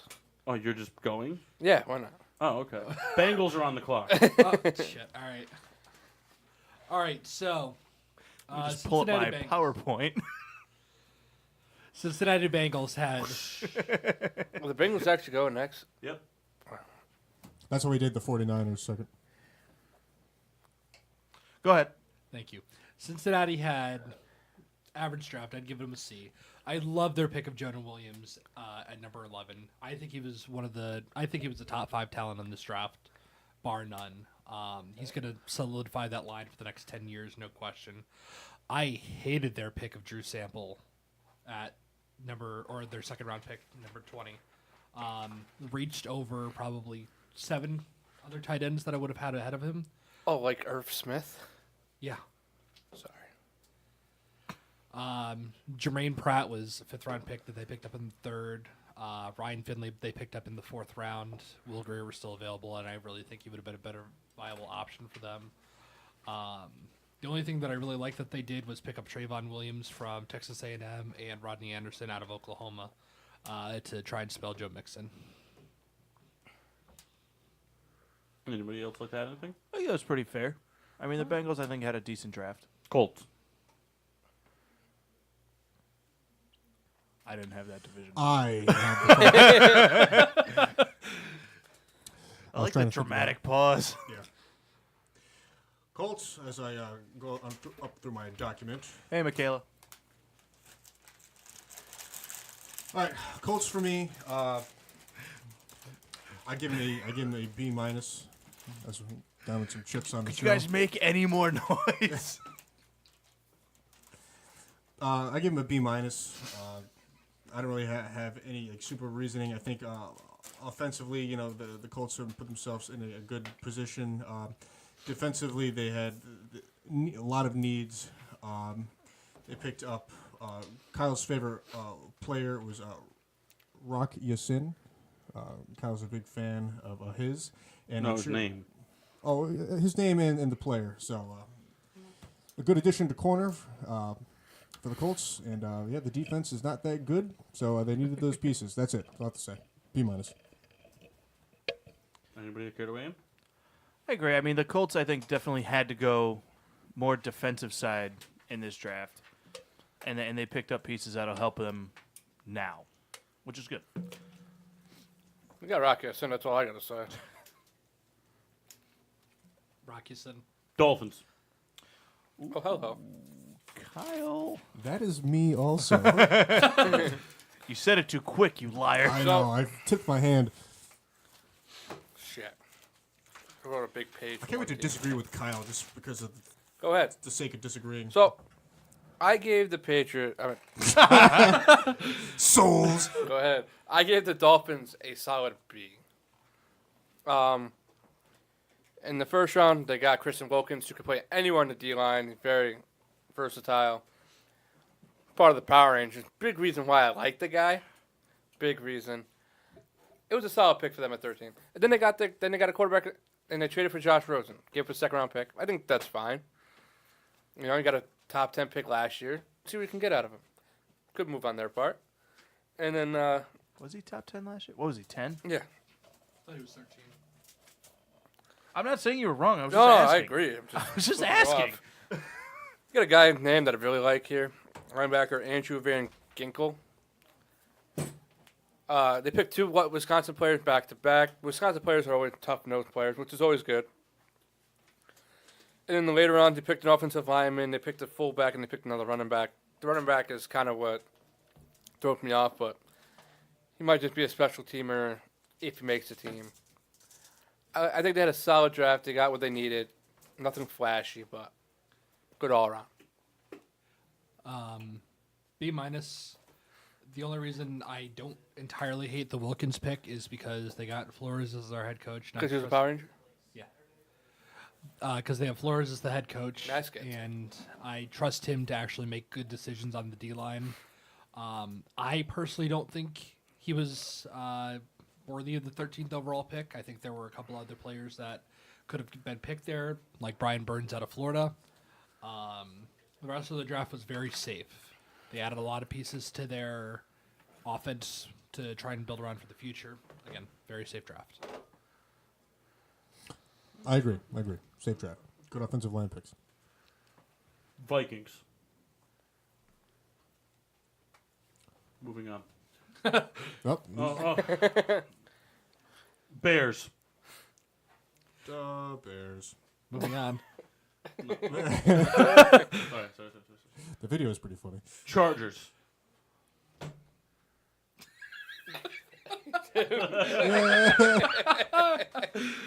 Bills.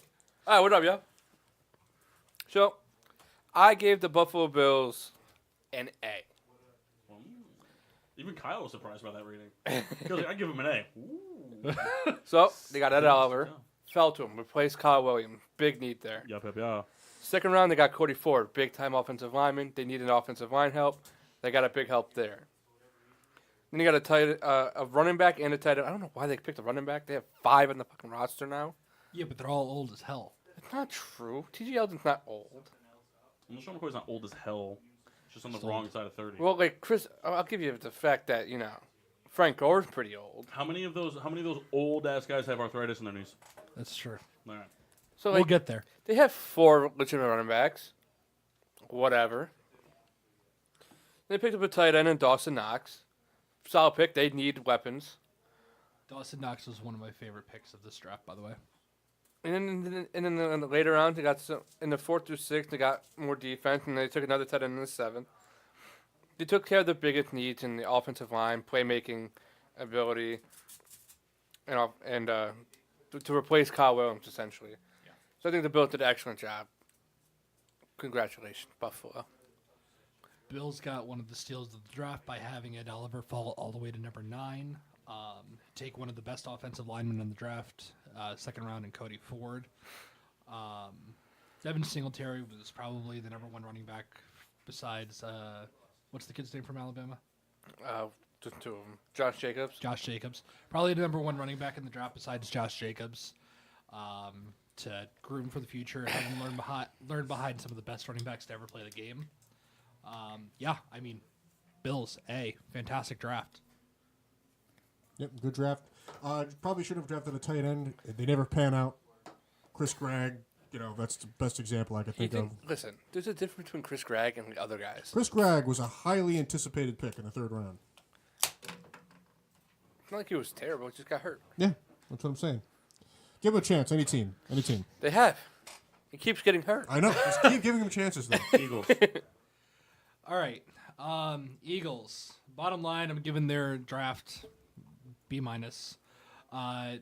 You absolutely ruined the Houston Texans' day by jumping up 2 picks and taking the player that they've been waiting all draft for, in Andre Dillard, which was the funniest thing to me. I love that they did that and make them panic and pick a developmental tackle. Miles Sanders comes in out of Penn State. Fantastic pick. I really think he's going to work very well in that backfield. Pair well alongside Howard for a year. What's up, Eric? I'm not a huge fan of the J.J. Arcega-Whiteside pick. A lot of people have been saying that they're getting 2 Deshaun Watsons. I don't think that that's a problem. I think that's a pretty good problem to have. I just don't think that he has anywhere near that level of talent. You get Sharif Miller in the 4th round. Brandon Graham's probably going to be gone in a couple years. So good time to let this kid develop behind him. And then you take another running back in Clayton Thorson out of the Northwest. I mean, I don't really know much about the kid, so I give it a C. You give the Eagles a C? No, I gave them a B-. I gave the Clayton Thorson pick a C. Williams. Is that a Rams? Oh, that's me. I give the Rams a C+. I say that only because it's a tough position they're in. You're reigning NFC champs. There's stuff to fix, but those things to fix are I don't even know what to say because the team is pretty solid and it has decent depth. It just they picked players to fill a roster. I guess it was nothing super exciting. I feel it was just players to fill roster spots. They need a defense. I don't think. I mean, it's an older defense by what we view as in NFL today. So they drafted, I guess, youth because you're the rookies. Obviously, I'm kind of just sputtering here, but it's a team coming off a fantastic season, and I think they're going to duplicate that success. They just filled roster spots. C+. Mass. I wasn't exactly thrilled with their draft. I wouldn't give it a C though. I'd probably give it a B minus. Like Sol says, I do wish that they had addressed defense a little bit more, but to get a player like Taylor Rapp at 61, I would have been happy with him at 31.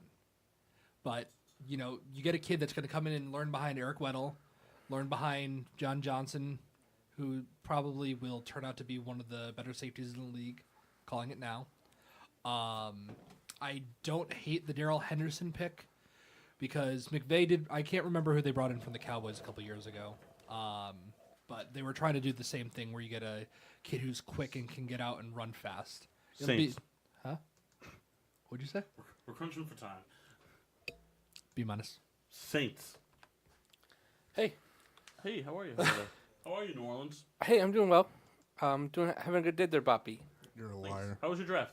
Good. I gave them a No. What'd you give yourself? You're the Saints. What'd you give yourself? A minus, Oh, nice. Wow. and I Are you will. sleeping with the teacher? Yeah. So we didn't have a first round pick, but we had some very good value in the second. And give me a second. Of course, fucking far this way. All right. So we traded up in the second round to get Eric McCoy, and he was there waiting for us. So we decided to jump on it. And also Max Unger retired, so it was a necessity at center. Then we picked back-to-back safeties. Chauncey Gardner-Johnson I believe was a good value pick there.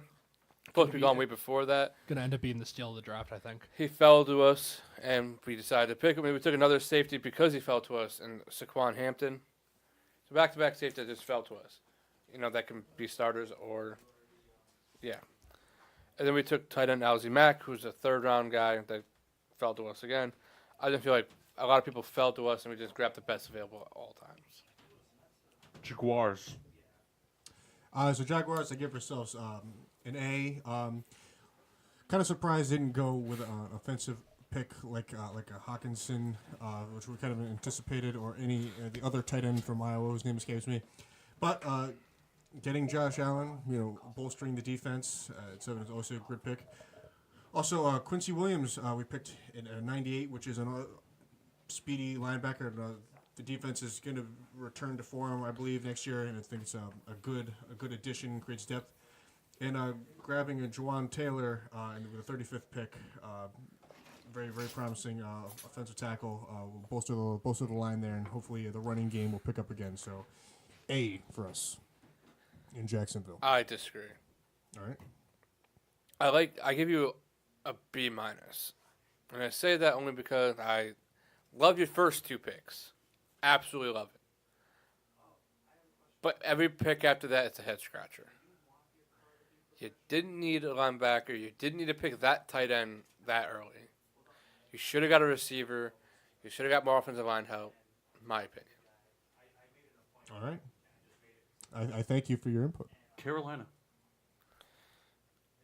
So, hi, how are you, Paul? Good, how are you? Good. Carolina. So I give me a B plus. In the first round and the second round, we got Brian Burns and Greg Little. Two needs that we definitely needed. We needed to get, we needed a replacement for Peppers, and we needed to upgrade all offensive line positions.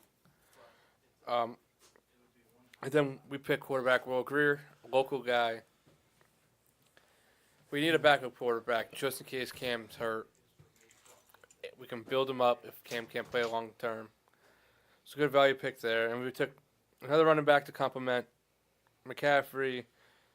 And we didn't take a receiver until the 7th round. But I wish that someone fell to us earlier. Washington Redskins. All right. The Washington Redskins had probably one of my favorite drafts. Excuse me, I'm fat. I'm a little out of breath from running up the stairs. You How'd that go? them too. Yeah, that too. Did you get dip? No. Dick. Penis. Watch your mouth. Dwayne Haskins fell to them at 15, which they couldn't have asked for anything better. They trade back up to get Montez Sweat in the first round because rumors are now starting to circulate that he fell because of character problems, motivation issues, stuff like that. If that's true, they got a good D line around him. That'll probably help him. I don't know. Get past those character concerns and start to develop into a really good player. I thought he was very raw, so I'm not surprised he fell that far. He's an athletic freak, but didn't really have the technique to make it further in the draft. Love that they took Bryce Love in the 4th round. The only thing that I really hated was they took Wes Martin out of Indiana and then immediately took another center the next round. So I feel like that was a very big buyer's remorse kind of pick. Give them an A. Yep. All right. Curveball. Browns. All right. Browns. Their first round pick. They took Odell Beckham Jr. You take that trade 100 times out of 100. There's no question about that. Second round. Greedy Williams fell to them. Fan-fucking-tastic. You now have Greedy Williams and Denzel Ward as your lockdown corners. You are in very good shape. Mock's Toast of Excellence, Sion Takitaki, linebacker out of BYU. Not a huge fan of that pick. Sheldrick Redwine out of Miami, safety. Give him a little bit of depth back there. Allowed them to play in sub packages. Mac Wilson, a linebacker out of Alabama. Ugh. Got good value for him falling this far. I wasn't as high as... Did you break it? I tried to pull it out of my back, and this fell on my head. I'm sorry. Wasn't as high on Mac Wilson as a lot of other people were. A lot of people had him graded as a 3rd-round player. Souls, you could probably speak on that. Now I got my strong hand. I didn't think he was worth it that high. I think they got good value grabbing him in the 5th round. They took a kicker out of Oklahoma, which is always funny. Well, anything's better than Greg Joseph. That's true. A. Parky? He's better than Joseph. Double doink. He just had a That couple mass. of I hope Gurley dies. That's all right. I'd love to get some thoughts on what the the Tennessee Titans did. D. Moving on. The Tennessee Titans. I really enjoyed the thing that McAfee started off the draft with. Which was fucking hysterical. A lot of credit to him. Well, that was for the Colts, you there, guy. But he was dissing the Titans. So yeah, up yours, Souls. Hey, watch your mouth. I'm sorry. Team Souls on this one. There's children watching. Are there? You're right. I'm sorry. Master, that you're raising your hand. Titans, I give him a B plus. Drafted Jeffrey Simmons with the 19th pick. Missed the whole previous season with ACL. But they have ACL injury. I guess high expectations for when he comes back. Solis told me that he's a player worth waiting for, which I found is an interesting concept. Absolutely. Otherwise, they took a lineman in the 82nd pick, Nate Davis. I've never have a problem with taking offensive line at any point. Just it's a hot commodity. Titans kind of at the bottom of the totem pole there. I feel like they didn't address all their needs, which I think their needs are many. But all in all, I think they didn't have a terrible draft. B plus. Titans did what they did best. They were average. Yeah. I give them a C plus. I'd say right around there. I'm not a huge fan of the A.J. Brown pick. I understand why they made it. I just think that there were bigger needs that were still on the board that they could have taken. I do like the Simmons pick. It does allow for we're able to get one of his guys on that D line. Average. All right. How'd the Chiefs do? The Kansas City Chiefs did all right. Ooh, big thumbs down for the They Mets. did all right. They did not. They didn't have a first round pick. They had Frank Clark. That was their first. That's what I mean. They overpaid greatly for Frank Clark. I mean, I guess overall their draft wasn't terrible, but their first pick coming in at 56 was a wide receiver. They drafted a few defensive pieces. Overall, I give them, I don't know, I guess in like the low B range. It's a team that Potentially high C's. yeah, like a C plus B minus type. I mean, it's like a an team 80-81? 79-80. It's a team that I mean, last year we saw them. They were an explosive team all season, 79.5. It's all on how the teachers throw a dick or not. and I mean they've lost pieces. I mean, Kareem Hunt is gone. We don't know what's going to happen with Hill, He's going on the exempt list. but it's just I think they had an okay draft. I don't think they would have been able to do much better with the draft capital they had this year. Souls? I give them a B minus. You know, they're kind of with the receiver pick in the second round. They're kind of preparing. For the absence of Tyreek. Yeah, and they said he's basically like the same type of receiver. Mm-hmm. And with the rapist in the 4th round, they're preparing for the loss of juvenile delinquents on their team. And then Justin Thornhill, you know, they've got to replace. I'm not stating the 4th round pick was a rapist, by the way. Good, because they didn't have a 4th round pick. I didn't know. I just wanted to make sure. I didn't want to be like Big Benning anybody in this. Anyway, Justin Thornhill is a replacement pick for Eric Berry, so it's needed as well. That's it. D. You giving him a D? D. Chiefs a D? Chiefs a D. Chiefs a D. All right. How about them Packers? The Pack. I feel like my teams are just going to get rattled off here. Well, yeah. I know. The Packers, to me, had a pretty good draft. I mean, they had a lot of picks this year, and they addressed a lot of needs that they had. I mean, the Packers' defense was not good. They were aging and they were giving up points like crazy. So I mean, their first two picks, their 2 picks in the first round went to address the defense, which I think was a great call. They got offensive line help. They got a couple of offensive weapons and just more defense. I give them an A because they went out and they drafted good players that filled needs. I'm going to go ahead and give them a B. Boy. I'm not a huge fan of the Rashawn Gary pick. I'm still in the camp that he's too raw to come in and produce right away at the level that everybody expects him to. I was not a huge fan of the Darnell Savage pick at all. I hated that pick. There were safeties on the board that could have come a lot sooner than that. Jonathan Abrams, number 1. They tried this experiment a couple years ago. I don't know if you guys remember. It's a player named Demarius Randall, who got shipped to Cleveland and played a lot better in Cleveland. Erdogan James out of Mississippi State, great pick, helped solidify the offensive line. Sternberger out of A&M, nice second string tight end for Rodgers to develop. Not a bad draft, but they could have made better picks. You got the right needs, just not the right guys. Yeah. You know what I'm saying, son? I do. But do you hear what the Dallas Cowboys are grading? I do not. I don't care about that. I'm going to go ahead and give the Dallas Cowboys a B. Their first round pick was Amari Cooper. It only doesn't get an A from me because you're not getting him on a rookie deal. You're going to have to pay him next year. Tristan Hill reminds me a lot of Taco Charlton.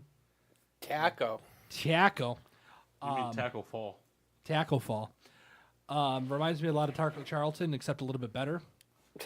What the fuck was that? High fives all around, guys. Yeah. Was that a fart? It was. Yo. Did you hear that, Kendall? I actually thought it was the heater. I did too. That sounded like a whoopee cushion in like in a pool of creme chess. All right, go ahead now. No, that was basically my analysis of the Dallas Cowboys. Good job. Shit. Connor McGovern, I think, was a very good depth pick. They're not going to be able to pay Lyle Collins in a couple of years. He's going to be able to come and fill on that spot of the interior line perfectly fine. I think he'll even be able to take over Frederick if he doesn't ever come back.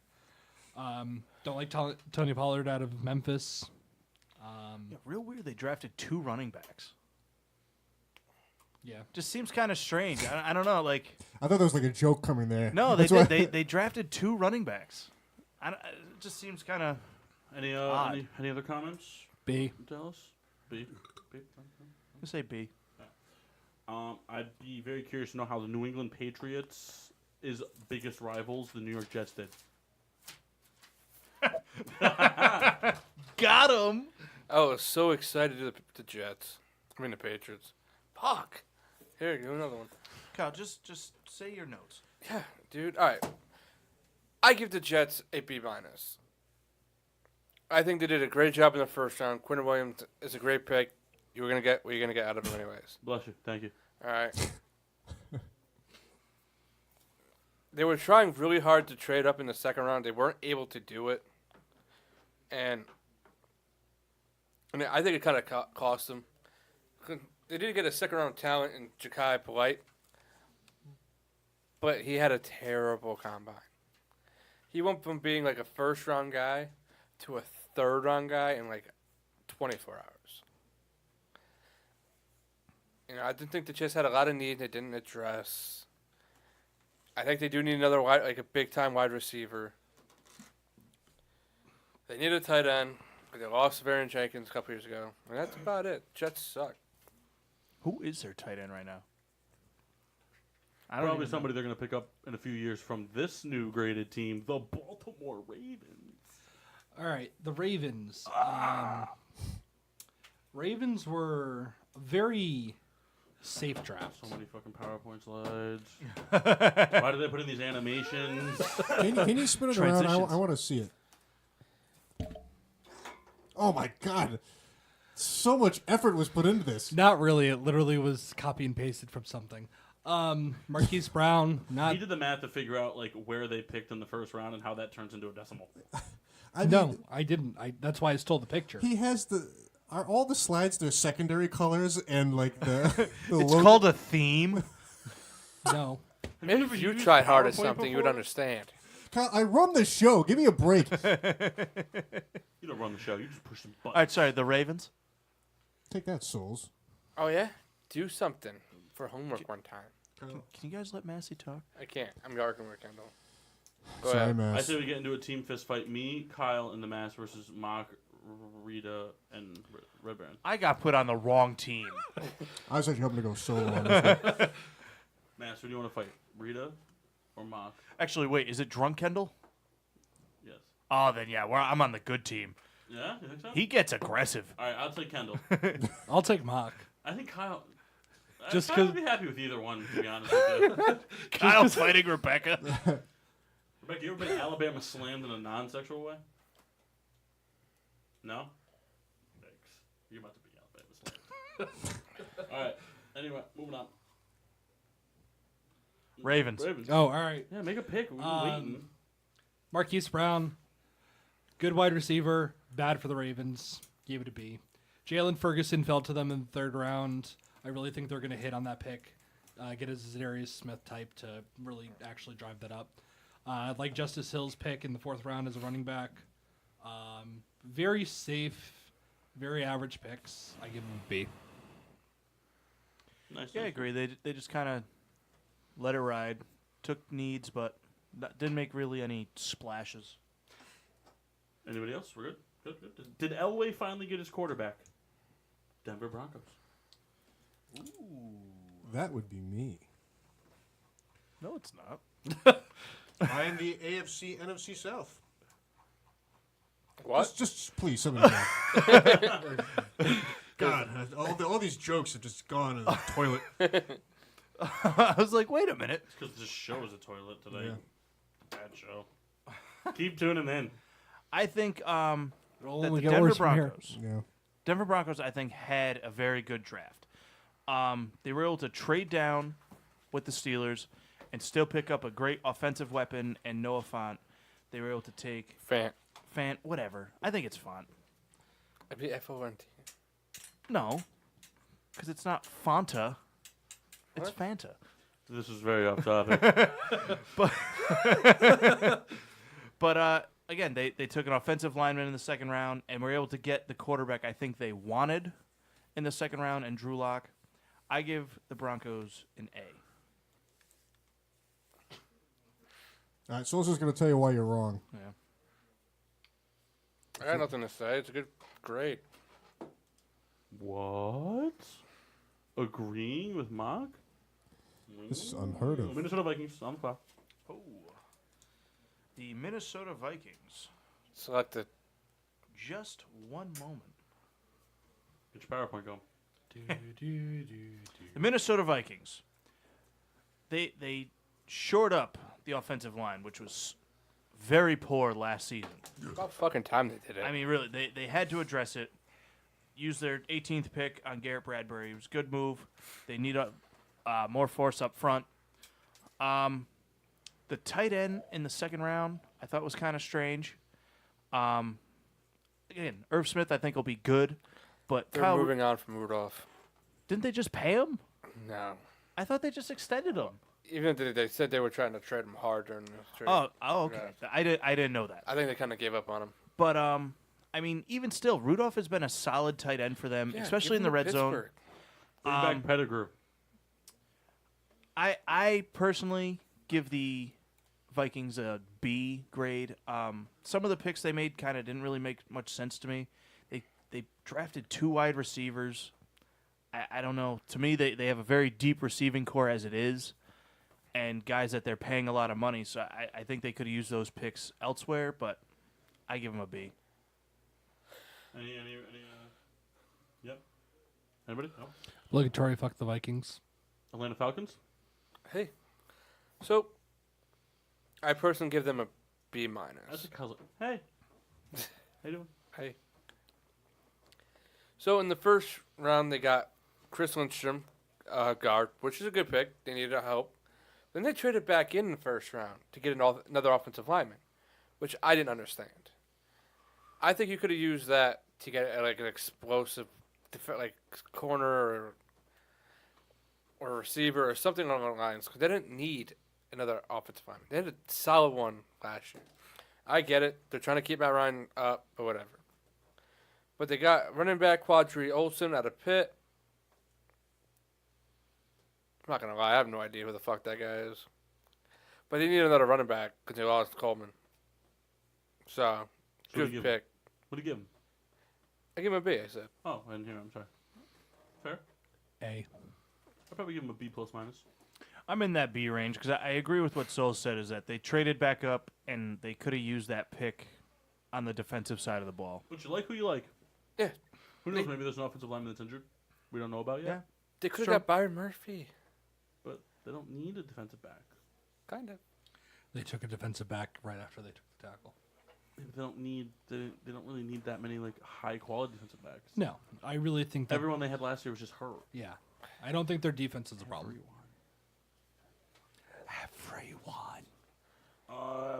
Wow. That was Oh. Charges. Well, that is me. Yeah, you better hurry up. Yeah, man. I'm getting there. The Chargers for me again had a decent draft. I mean, first round they took a defensive tackle, which to me the Chargers defense played very well last year. They were kind of an underrated defense, but Defense. I still think they needed to add a little more firepower, especially playing. I mean, we don't know what the Chiefs will be now, but the Chiefs were a big offense. The Raiders, we don't know. I mean, they added some pieces. They can be better offensively. A lot of question marks. A lot of questions, absolutely, but they can be good. Who, the is what I'm- Chargers? No, the the Raiders Chiefs, yeah. offense. But again, they went heavily defense in this year's draft. I give them a B plus. I think the defensive guys, even if they don't turn out to be big time studs, they'll be great rotational players and add depth, and they'll Ensure you build have that the defense. depth defensively, because Phillip Rivers, much like the Drew Breeses, the Tom Brady's, and the Ben Roethlisbergers, always find somebody to throw the football to. You still got Keenan. Thompson. Anyway, speaking of Keenan Thompson, let's get on to the Detroit Lions. Rawr. Thank you. Do I have that? Yep. Me and Kendall are just kind of looking at each other. The Lions, I think, again, had a good start to the draft and then kind of petered out. I think Hawkinson was a great pick for them. I mean, we saw the Eric Ebron experiment there. It didn't exactly work out. Worked out in Indy, though. But that's not, like, in Detroit it didn't. But I still think Stafford needs another big man target to throw to. The defense needed help, especially in that division. I mean, the Bears, the Vikings, and the Packers all have good offenses, and they addressed that early. They drafted a second tight end. In the 7th round, though. But even still, like, I hate saying it because it just doesn't make sense. You're taking special teams players at that point. But overall, I give them a B grade, B minus. You know, they address needs to play teams specifically within their division, I think, which should help them. I mean, there's 3 other good teams in that division. C. They took one of the biggest reaches in the draft with Jelani Tavai in the 2nd round. You know what? I disagree with everybody about that kid. You think Jelani Tavai was He is a worth it? Samoan. And I'm going to tell you something about Samoans. He's The Rock's cousin. They play with aggression. And we will all find out this year that kid's going to be good. You think he was worthy of being the 3rd linebacker taken? You'll find out, my boy. I just love Kyle's passion about The certain other things. side of that, he looks like a lion. That's what Nah. Kyle wants to say. He looks like a charger. But let's get over it. Hey. He's right. He's right, though. You know. Texans. I am the Texans. Hey, buddy. Hello, everyone.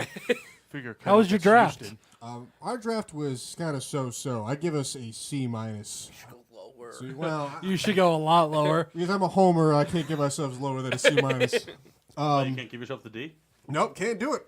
Can't do it, much as I might want to. They went ahead. They picked Titus Howard right after the Andre Dillard selection from Philadelphia. They later went and selected another offensive lineman in Max Sharping in the 2nd round. So they did draft offensive lineman, which is a need. However, it seemed like they're kind of just drafting, feeling sorry for themselves. They ended up drafting a couple defensive backs. One being Lonnie Johnson. I don't know much about him, but they drafted him late in the 2nd round. He's pretty good. And they also drafted a defensive lineman, Charles Ominominui, which is a favorite of Romeo Crennel. Is he a Penn State guy? Your guess is as good as mine. No, he was from But Texas. the reason I give them a C minus and having a poor draft, is running backs. They are kind of in need of some sort of running back. Well, they get Deontay Freeman back, so we'll see how he does. Still, I think they've always kind of had problems in the running back position. Get a running back. Speaking of shitty teams, Kyle, who was that? Oakland? No, like Dante Freeman, right? I really thought he said Devonta. No, I said He Deontay. did, but isn't it Foreman? I heard a Here, couple Rock. names. I thought it was I'm just asking, Kyle. I'm not. Speaking of shitty teams, Put it in. Oakland. Kyle, cut it out. Put it in. Speaking of shitty teams, Oakland. A plus. Moving on. What? It's a mess. Who are you talking about? Oakland Raiders. The Oakland Raiders kind of started the what did you just do in the draft? And Their the first Giants were like, I see what you're doing. Giants were like, just wait a minute, guys. No, I And mean, then the Raiders like kind of did it with all 3 of their picks. So like the Giants were like, let's trade back in and let's match it. well, no, I mean, Nah, I'm just fucking with you. the first pick, the 4th overall pick with Clellan Ferrell, I didn't get it. I mean, it's a guy. If they wanted to take him, that's fine, but they could have traded out of that pick and. Well, They could have traded with the Giants, so the Giants should have drafted their Drew Jones at 4. At 4. and they're like, we can get a Power Ranger out of this. But it's just it was a weird pick for me. There was a lot of other. Sorry, not to interrupt, but what do you think Giants fans would have done if they traded with the Cardinals both picks to get to the number 1 spot to draft Jones? That would have sucked. That would have made the They pick real would bad. have burned down New York. But like I said, the clone. I don't know. Like they could have used one of their later picks to get him. Other than that, though, the Raiders had a big need at running back. They used the 1st round to get one. Josh Jacobs. And defensively, they went pretty much all defense in this draft. Yeah. I give him a B+. I think the Raiders are starting to look to be on the upswing. I give him an A-. A+, tied for my favorite draft in the entire time. B+. Yeah. I don't know what he said either. A+. A- because the Kellen, Cleveland. their pick, like it was kind of like a why would you pick him when X, Y, and Z are still on the board? Still going to be a very impactful player though. Yeah. Like it's not like they reached. It's not like they reached for a guy they could have gotten at 26. We could have got him at 24. Nah, I don't think they would have. He would have been gone. Nah, he would have He'd have been 25. gone. He'd have been gone. I Yeah, agree. he would have got picked between. Got it. He would've You been gone. remember that? Anyway, but I'm just saying, like, they still got impactful players, and they still drafted to the needs that they had, and it's just on paper, I think they did a good job addressing their needs with players that have proven to be impactful in their college careers. It's just a matter of did they pick players that can make the jump to the NFL level, which is what Gruden's Achilles heel has always been. And that's why he has Mayock picking for him. Why he's not drafting. I'd like to hear what the Seahawks feel about their draft. I'd give ourselves a B+. I say that because the Seahawks, we draft however we want because we're just going to find players from Town Fair Tires and Starbucks, and there'll be special teamers and Wide receivers. yeah. With wide receivers in mind, DK Metcalf fell to number 64. Not fell, but he was lower than what I would have anticipated. So that's falling, Kyle. Nice yawn talk. Kyle. Am I Hey wrong? Schneider, can I ask you why you waited until the 4th round again to adjust your offensive line? Because it doesn't matter. We drafted another wide receiver. You can't draft 5 of them. Might as well just wait. Right. Drafted another receiver in Gary Jennings, which could be a compliment to our Big Jen. I mean, our it makes Doug Baldwins sense. of the world. Makes sense because of the Baldwin rumors. Yeah. Oh, him retiring. Forced to retire.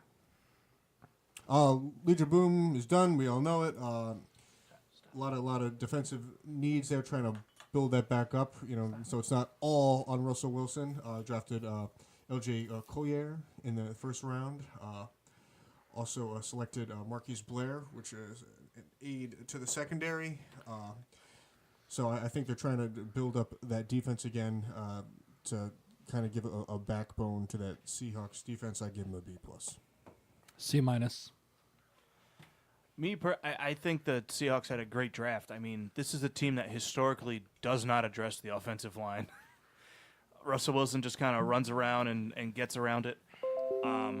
For the kind of Well, team that they're trying to hold on. transition into I being wouldn't behind. say historically doesn't address. I just think as of late there hasn't been. But I mean, Because like Hasselbeck Pete never had a Carroll. problem. But like Pete Carroll doesn't address it. But that's a problem on Ryan Schottenheimer offense, which is a run-first offense. I mean, their offense ran the ball pretty well last season behind a bad offensive line. Chris Carson ran pretty well. Everyone else. They all did. They all had good games. I give the Seahawks an A. C-. A-. What are we giving the Tampa Bay Buccaneers? Hello. Oh, hey. Hey, Snuss. So Souls? Tampa Bay had one of my favorite picks of the draft, Devin White. Yep. You You know know it. I know it. We all know it. All All right, so they picked Devin White, and they went in the second round with defensive back. Second and third round, they went defensive back, and they picked a safety. You know what? I love it. They went all defense in what they needed to do.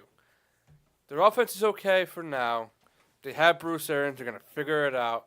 Their defense is in desperate need. They went after all defense, and they got a kicker in this 5th round, which is always a need for them. So? I give them an A+. All around, Tampa Bay figured out what they need to do. Well, mostly because it's Bruce, but good for them. B-. Good night, Eric. B-. Yeah, you're wrong. Wait till all these guys provide stuff. Wait till they all provide stuff. Like Wait till they all wage provide. increases. Anybody else have any grades to give? I give them an A. Mostly because they have a canonship. All right. I would like to hear what the New England Patriots had to do. What would you grade the New England Patriots over there? A+. 100%. A++, actually. Impossible. Patriots are So you're tied. giving them the Belichick. Yeah, I'm giving them the best grade of that whole entire draft. Patriots are tied for the best So- grade of this entire draft. Haha, fuck you, Kendall. I lied. I give him an A- for one reason. Still fuck you, Kendall. Why Alright. me? I don't care. So, All these players are going to be good. Nikhil, Congratulations, guys! You guys are winning the Super Bowl this year. Nikhil Harry is a pick to void Josh Gordon's role, to deep throw with physicality. He's going to help big there. Then they pick defensive back. You can never go wrong there. I don't think it was the right choice, but I think New England, they're just weird. They pick guys that You don't question Belichick when it comes to secondary players. My favorite pick of the draft was Chase Winovich, who fell Yes. to them to replace Trey Flowers. They needed desperately to replace Trey Flowers, and I think they just did. Damon Harris was kind of a head scratcher, but they'll find a way to put him in. It's a running back on the Patriots. He's going to the Pro Bowl this year. Then they picked a bunch of guards, and they picked Jarrett Stidham, quarterback out of Auburn. He'll be a Hall of Famer in 15 years. The one thing, 4 years. the one thing he'll I'm be a very Hall up, of Famer in. All right, let me paint a picture for you. Tom Brady dethrones the Pittsburgh Steelers in the AFC Championship game. Again. Finally gets the win against the New York Giants Ugh. in the Super Bowl. It's Ugh. the year 2027. Wow. Tom Brady has just won his 12th Super Bowl. Out of the shadows. Leads them to 14 more Super Bowls. Belichick's still the head coach. Imagine How by, old like would he be at that point? 97. Kraft has passed away and since given the team to Coughlin ugh. Oh, God. and Tomlin. All right, moving along. No, hold on. The one thing I'm upset that he didn't mention is Yannick Just getting drafted.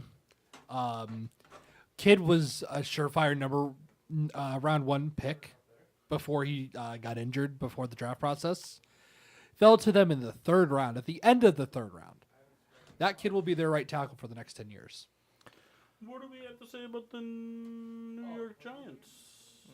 Is that Kyle? No, Who's that? I do. Okay. New York Giants. We're going to go ahead and laugh at the Daniel Jones pick. We're going to go ahead and laugh at the Dexter Lawrence pick. No, that's a great pick. No, It was. it's not. It was a good pick. Who was the defensive tackle you guys... It wasn't B.J. Raji. I know I keep wanting to say that, but it's not. That just we go with it. traded? No, you guys drafted him last year. B.J. Hill? Yeah, B.J. Hill. B.J. Hill played very well down the stretch. You did not need another nose tackle, especially when you had so many more needs down the Except stretch. like Dexter Lawrence can swap out of nose tackle. And they need pass rushing bad. He will not be the pass rusher that's going to win them games. They don't need pass rushers to win them games. They need a pass rush. They don't need a Khalil Mack. They need a whole Bears defensive line. I hated that they Khalil traded Mack up would be into cool. the end of the first round. But I'm saying, like, I know what you're but saying. Khalil Mack wouldn't win them games. I hated the fact that they traded up into the bottom of the first round to draft DeAndre Baker as the first cornerback. I thought that was hysterical considering he wasn't even the 5th overall corner. I do love that they took Julian Love in the 4th round. That kind of brings it back in a little bit. Lashin Zimenez out of Old Dominion. I like that pick. That's going to be a better pass rush than Dexter Lawrence will provide. I don't think that his draft or Gettleman's draft after the 4th round was horrible. I just think that he didn't know how to draft in the first 3 rounds. So what'd you give him? I gave him a D. A D? Yeah.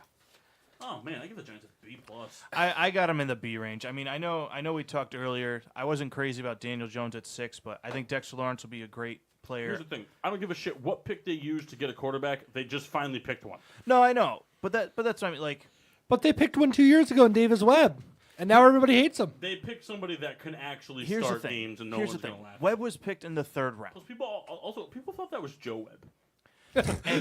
and I mentioned Davis Webb must have looked awful in practice. He must have had the worst practices, like Didn't he ever. also get off-field problems too? Not Davis Webb. That was the guy we drafted last year in Kyle Loletta. Oh, Who Loletta, was that's like right. driving to practice and then like got into a fight with the cops.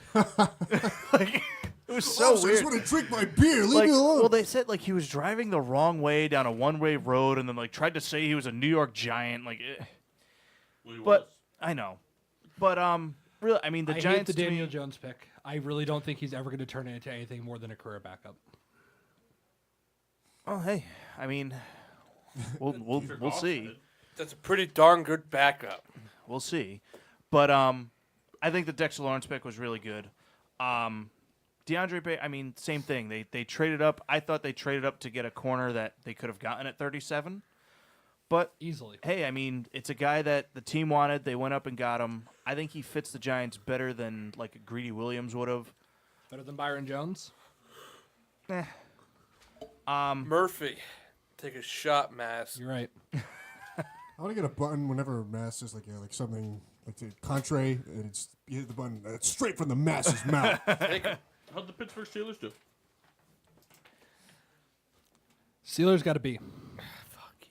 So wrong. I mean, he just gave the guy sitting to the left of yours team a D. So I know what he said, but I think he's wrong. I like that they identified their linebacker of the future in Devin Bush. I like that they were aggressive to go up and trade up for him. The Deontay Johnson pick. how many games will he get? All right, so how many games will he get to sack? Devin Bush, or an interception? 10. Interception or a sack? Game 1. Game 1. Yeah. All right. How many games after that do you think until they start going? Bush. That play. They don't really do that for defensive players. But they will. Because Heath Miller retired, and they're itching to do it. And Victor Cruz also is retired, so like the league doesn't have anybody doing it right now. They're itching for it. Shepard. Tate. I don't like that it took them giving up their second round to get Bush, but They gave away nothing to get him. they traded up. They didn't have to 10 go spots. next year's They first. traded up and that's why I 10 can't spots. They traded from I understand what you're they saying. traded from potential not starting first round talent to top 10 player. I And all understand. they gave up was a second and a fifth. No, they swapped second and a third next year, which is okay. So you picked later in the second and you gave away next year's third. They didn't pick in the second. Yeah, No. that's what I'm saying. No. All right. Well, you said you swapped second. Yeah. That's no, we swapped first. They swapped first and gave away their second, and was it Next year's third, which is fine. Oh, yeah. I think the Steelers fleeced them on the trade. I mean, to jump up to get the guy they wanted, I think they made out like bandits with that trade. They got the guy they wanted badly. And they If got this was any other team other than the Steelers, I would question the shit out of the Deontay Johnson pick. But this is the Steelers. You don't question their wide receiver picks. Justin Lane, I cornerback. feel more comfortable about him if he went in the sixth round. Justin Lane out of Michigan State. For where you got him, yes. Barry Snell, I don't think he's Benny going to Snell. Get it right.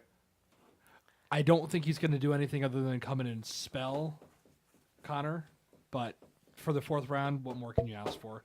Gentry isn't going to do anything to replace Jesse James. Not this year. All right, how are we doing? We're running out of time. Okay. What'd you give him? B. Souls? I give the Steelers an A-. I'm in the A range as well. I think they had a great draft. A-. You're such a biased bitch. I like the Benny Snell. I think Souls did a good Power job back. fairly analyzing this team, and you just come in with this A- bullshit. I'm very satisfied Give him with an the A+. picks. A+ because of Souls. Also, what I'm reading here, they view Zach Gentry as kind of like the next version of Jesse James. What did I just I fucking give him an say? A+ because they finally gave us a reason to forget about Shazier. It's not a shit shot. I'm not doing that at all. It's just I'm tired of hearing about it. I know. I'm Move just on. tired. He's not playing I football. don't disagree. I just like the inspirational things are cool, but I'm tired of seeing him coming out and make picks, coming out and doing coin tosses. It's like just let it go. Like the Bears didn't do that shit with Zach Miller. Zach Miller, like I'm never playing again. He said at the press conference. The Bears were nice enough to keep me on as a mentor. He played he sat there for his year and coached, and then retired.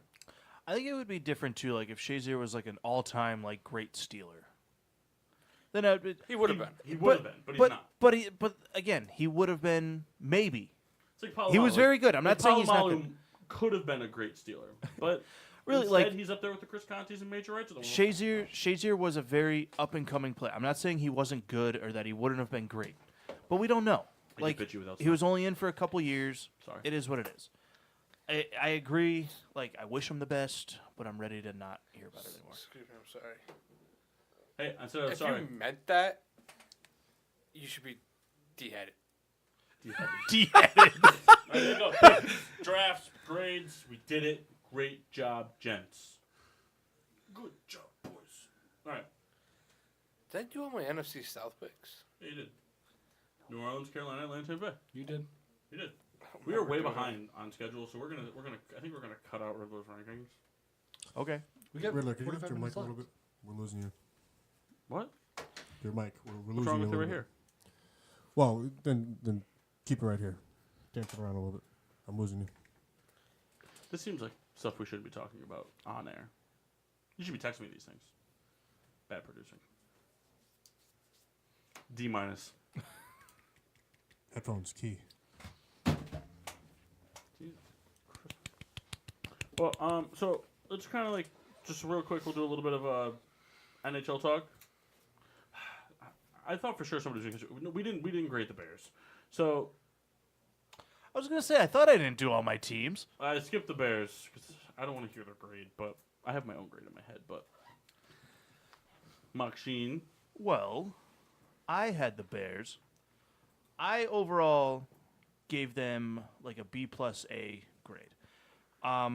David Montgomery is going to be there. Is that a Canadian B plus or like a B plus A minus? Listen. What does that even mean? David Well, he said Montgomery. B plus A.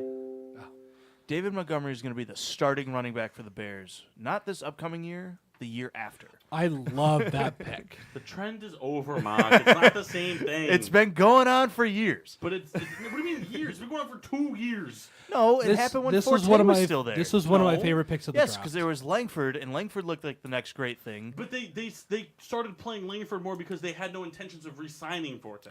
Then Langford kind of started like they played Langford and then they played Howard splitbacks and Howard went better. Howard was all the touches last 2 years ago. Howard still rushed for over 1,000 yards with Cohen on the team. It was only this year because Nagy didn't want Howard. So, Because you what did watched you think about the Montgomery. Montgomery pick? I think Nagy's a fucking idiot. But I disagree with you. Montgomery's a good pick. I just think Howard's the better overall player. I don't know. I think Montgomery's going to fit better in that system. I think the pick Riley Ridley was a good pick for them. It was a steal pick. I think they got him. I think they got a steal. But like we knew the Bears, they didn't have early round picks, but I think they made the best of what they had. I give them that B plus A minus range. Did they draft a kicker? No. No. They signed. Did they sign 1 or 2 from the AAF? They have 5 altogether right now on the starting roster. Should just signed Nick Novak. So here's the thing. I give them an A plus if you really break down how it went. They drafted Khalil Mack in the first round, and then Anthony Miller in the second round, and then everybody else. And on top of it, they picked up what's his name? Something Hall from I can't remember. It was a wide receiver that was supposed to be like a 5th round talent that nobody drafted, and they got him. He's supposed to be like a big thing. And they also got Wims, Ridley's teammate from Georgia.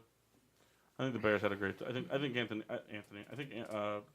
Ryan Pace is one of the best drafters in the league right now, my opinion. Except for the Trubisky thing. Anyway, so NHL playoffs breakdown of round 1. Kyle, Penguins. Care to break down that series a little bit? Yeah, I got you. So, Pittsburgh Penguins got smoked. By The Icelanders. It was 4-0. Outplayed. Crosby sucked dick. Malkin did nothing. Matt Murray was terrible. Connor McDavid was pretty good. They outplayed him. Penguins, who were supposed to win the series, underperformed. yeah, I mean that was kind of like the theme, and for the top teams, you know. I mean, Nashville looked bad. Tampa Bay looked terrible. Washington put up a good fight against the Hurricanes. Hurricanes just lived in the offensive zone during all the overtime periods in that game, or in that series. Not just that Game 7, but the whole series. I mean, the Hurricanes have shown that they're not just a fluke team. That that they squeaked into that second wild card spot. They they came to play. And they played hard. I wouldn't be surprised to have them going far in these playoffs.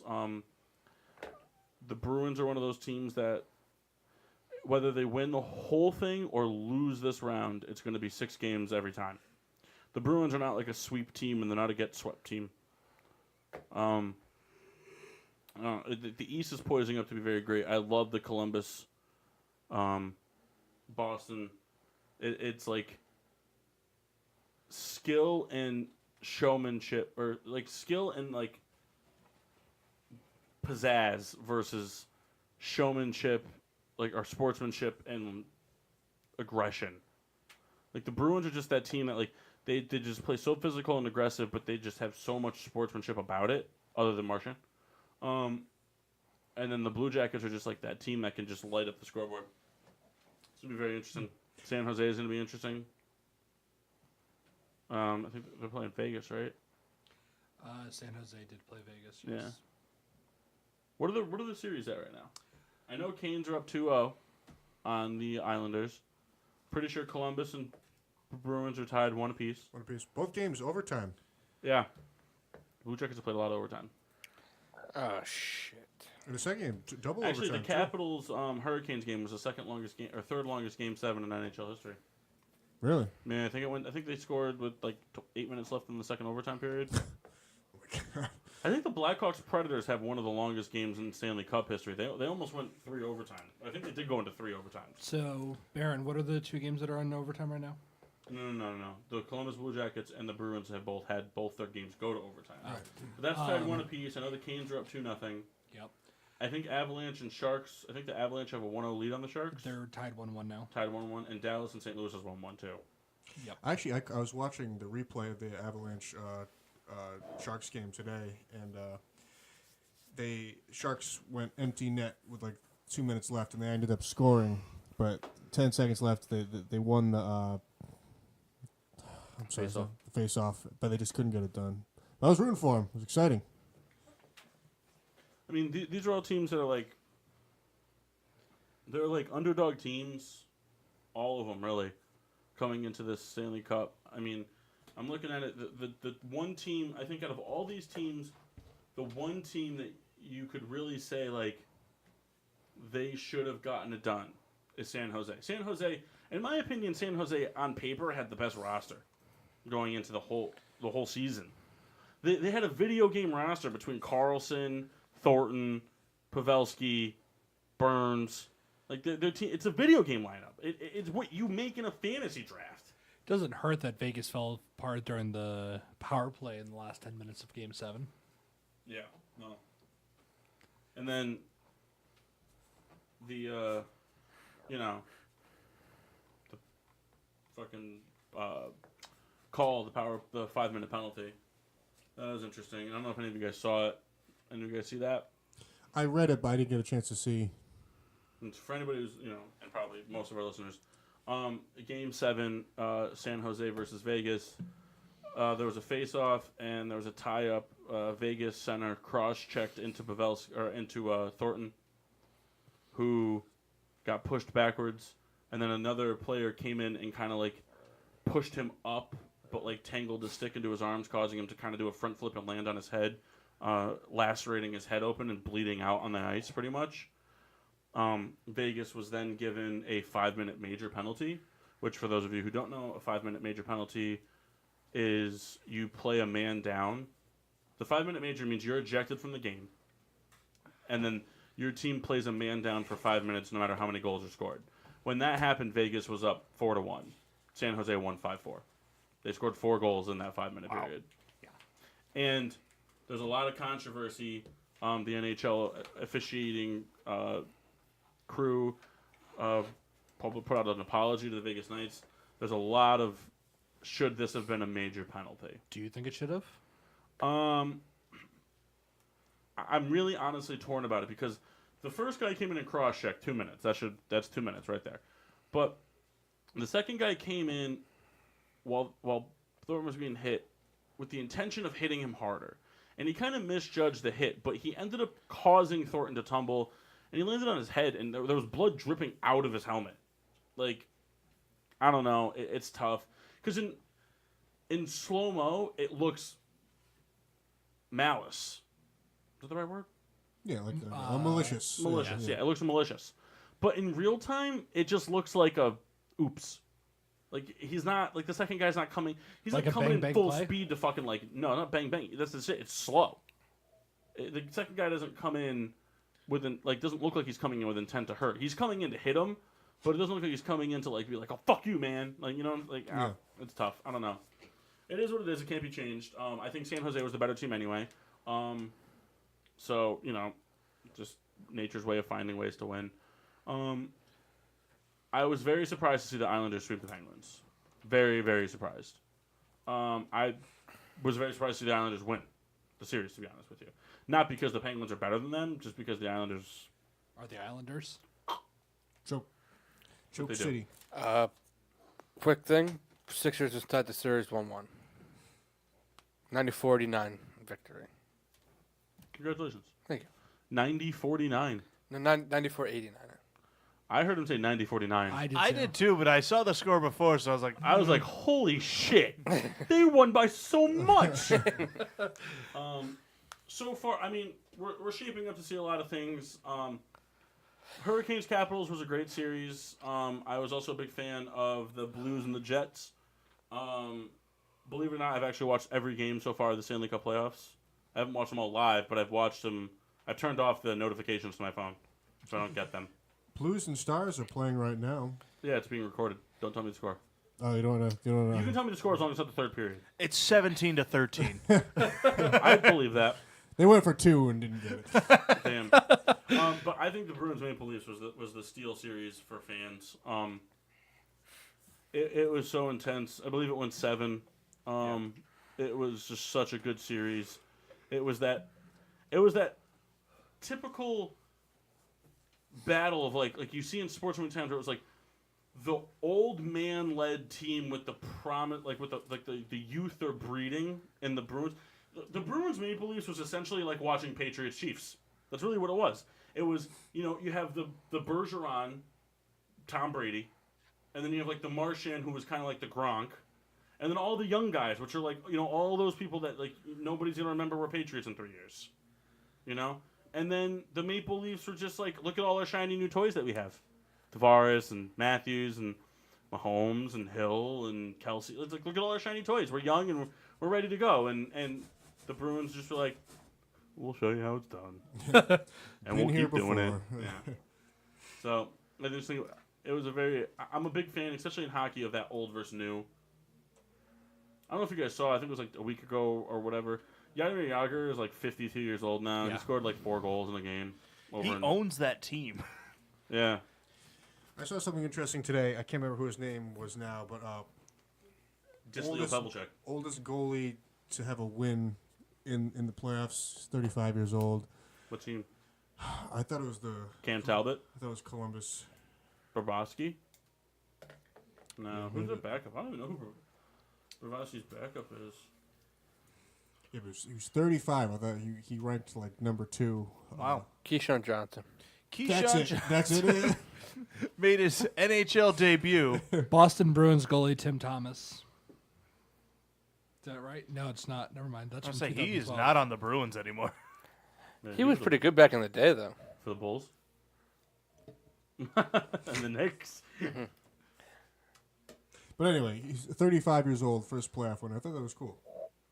I thought it was Columbus, but Just look up the box scores from the games. But yeah, it's exciting. Predictions wise, I think the Canes hold on to beat the Islanders 5-1 or 4-1. I think that the Bruins ended up getting edged by the Blue Jackets in 7. I think Dallas has what it takes to beat out St. Louis in 6. And I think that the Avalanche lose to the Sharks in 6. Has Dallas ever won? Not as Dallas. But up when they were in Minnesota? Yeah, I believe they won one. When they were Mike Madonna. Mike Madonna played in Dallas as well. He was also North Star. He was also a star. Minnesota, though. He's also a Dallas South Star. We're going to have some serious talks after this show. Dallas South Star. That's what they were known as. Really? I didn't know that. Was it Flurry? No. He's a Vegas Knight, bruh. It was just some white guy. It But doesn't matter. and then, I mean, just for shits and giggles, it would be fun if no one's writing it down, so it doesn't really matter anyway. So.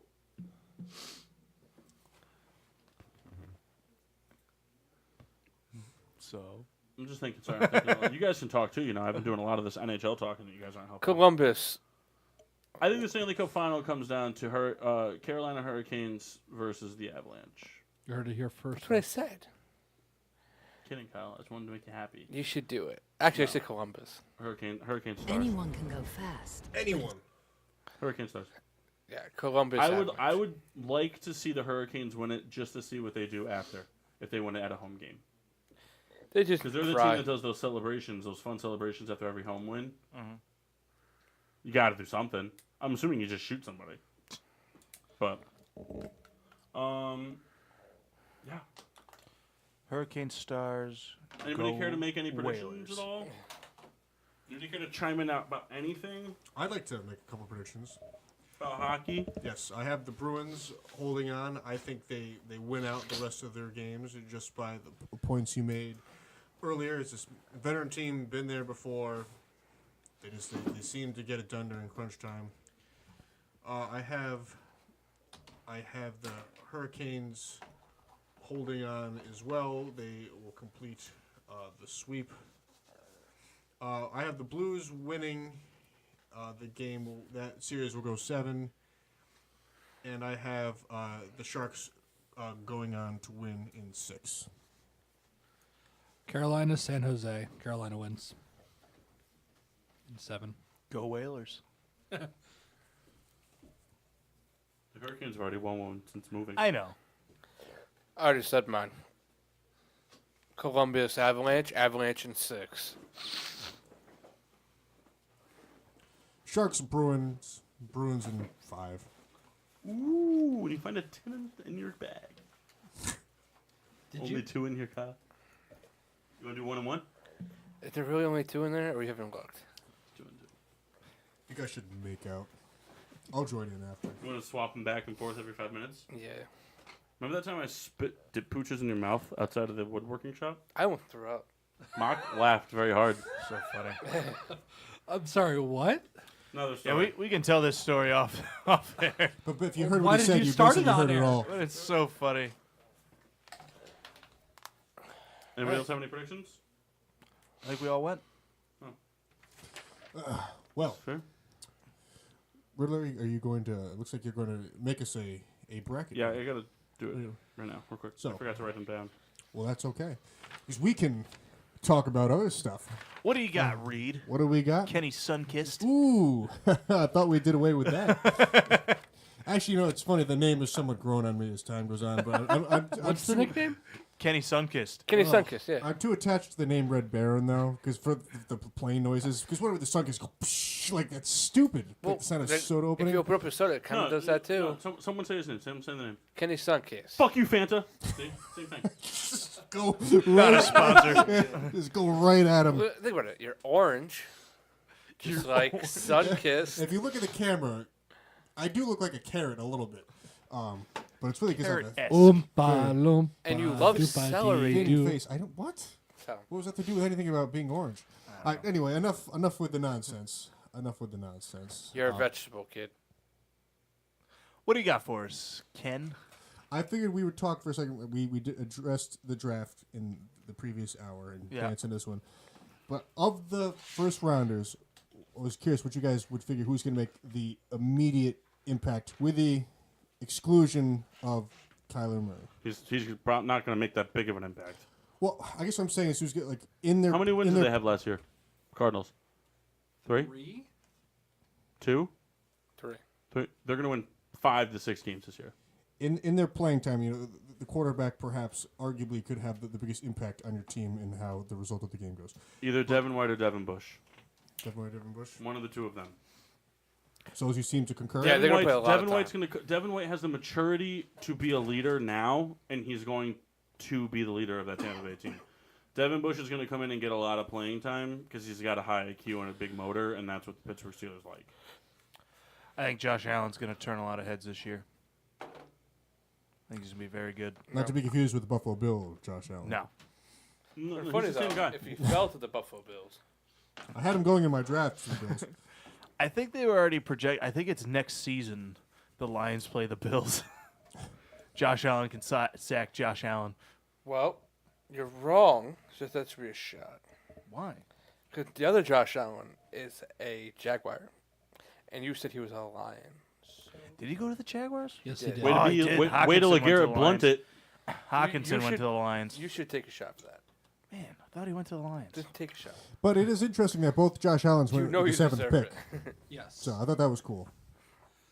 That's a good toast. So Russell. the Lions next have thing we need to do is find out who the best Josh Allen is in 2020. Yeah. There's got to be one. It's just going to be a That's what thing I'm now. Where's Josh Allen going this year? Number 7. There might be another Josh. That's a Probably fairly Josh common Allen. name. My vote is for N'Keal Harry. Mine's over there. What's your reason? He's on the Patriots, and he's the first round wide receiver Bill has ever picked. All right, that's fair. He's going to Let's hit take it around the 1,000 horn. yards this year. Around the horn. You focus on you. Talk. So I'm curious. That's an interesting point that you brought up, and actually I didn't know that. It's the first round wide receiver that Belichick has drafted as a Patriot or as a coach all time. Bracket break. All the setup and Tell head you motion was worth it. We just need a hand signal. I should. I didn't know what you were doing. I thought This you were is just all trying to this get is. my attention. I thought you wanted a shot. That's what I thought too. All right. Bracket wants break. it? Today's bracket break is the greatest MLB player of the 21st century. We're going based off of retired players and only their stats recorded from 2000 on towards their retirement. And you said NBA? MLB. Oh, okay, good. The headphone cut out as soon as you said it, so I was like, I wanted to do in general, but because I wanted to include the Verlander and Kershaw and Pujols into this and Cabrera, but I wasn't. I really struggled with where to put Trout because he's got 274 home runs, which is impressive, but I don't know where he ranks statistically. This is kind of a production thing. yeah. So production wise, where does he rank? Does he rank higher than certain of these players? It's hard. Is he going to be better than probably all of these guys? Yeah. So, just to ask, you said it's post 2000. So is it just anything there's past 2000 or no? There's players in it that were drafted before 2000. But you said it's going It's 2000 stats after. It's stats and accolades from 2000 on to the retirement. Okay. All right. Okay. So, Marshall, would you like to pick a quadrant? We're gonna go upper right. Upper right. All right. Ooh, funny that you did that one. I'm going to do a little bit of reverse here because I want Mock to suffer on the next one. All right, number 2 seed. I actually wrote down the stats. We're going to go a little over tonight because I put work in on these stats. We have the number 2 seed, Vladimir Guerrero. I'm only reading these stats once in the first round each, so get over it. Vladimir Guerrero, right fielder, played from 2000 to 2011 2011 in this century. 1072 on the runs, 2,092 hits, 357 home runs, 1215 RBIs, 153 stolen bases with a 318 batting average, 8-time All-Star, MVP, 7-time Silver Slugger. That's from 2000 to 2011 only. Heard that? I was like, he was an MVP 7 times. No. I got you. And then versus the number 3 seed, Randy Johnson. From 2000 to 2009, he was 143 and 78 with a 3.34 ERA, with 12 shutouts pitched, 484 walks, 2,182 strikeouts, and a 1.114 WHIP.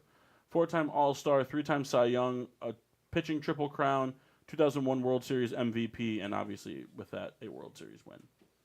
Gentlemen, vote.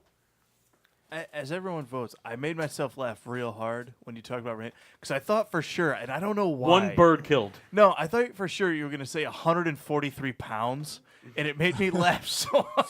Just because he was so tall and lanky. My pick is Randy Johnson. That is also my pick, Randy Johnson. Randy Johnson. Randy Johnson. Vlad, because he hit a home run from his knees a lot. Adrian Beltre did that a few times. He was just so dominant that you can't go against him. All right. The number 1 seed, Derek Jeter. Oh, yeah, him. Shortstop from 2014. 1,437 runs, 2,658 hits, 197 home runs, 970 RBIs, 272 stolen bases with a 307 batting average, a 12-time All-Star, a 2000 World Series MVP, a 5-time Gold Glover, and 5-time Silver Slugger with 2 World Series rings. Versus the number 4 seed, Mariano Rivera.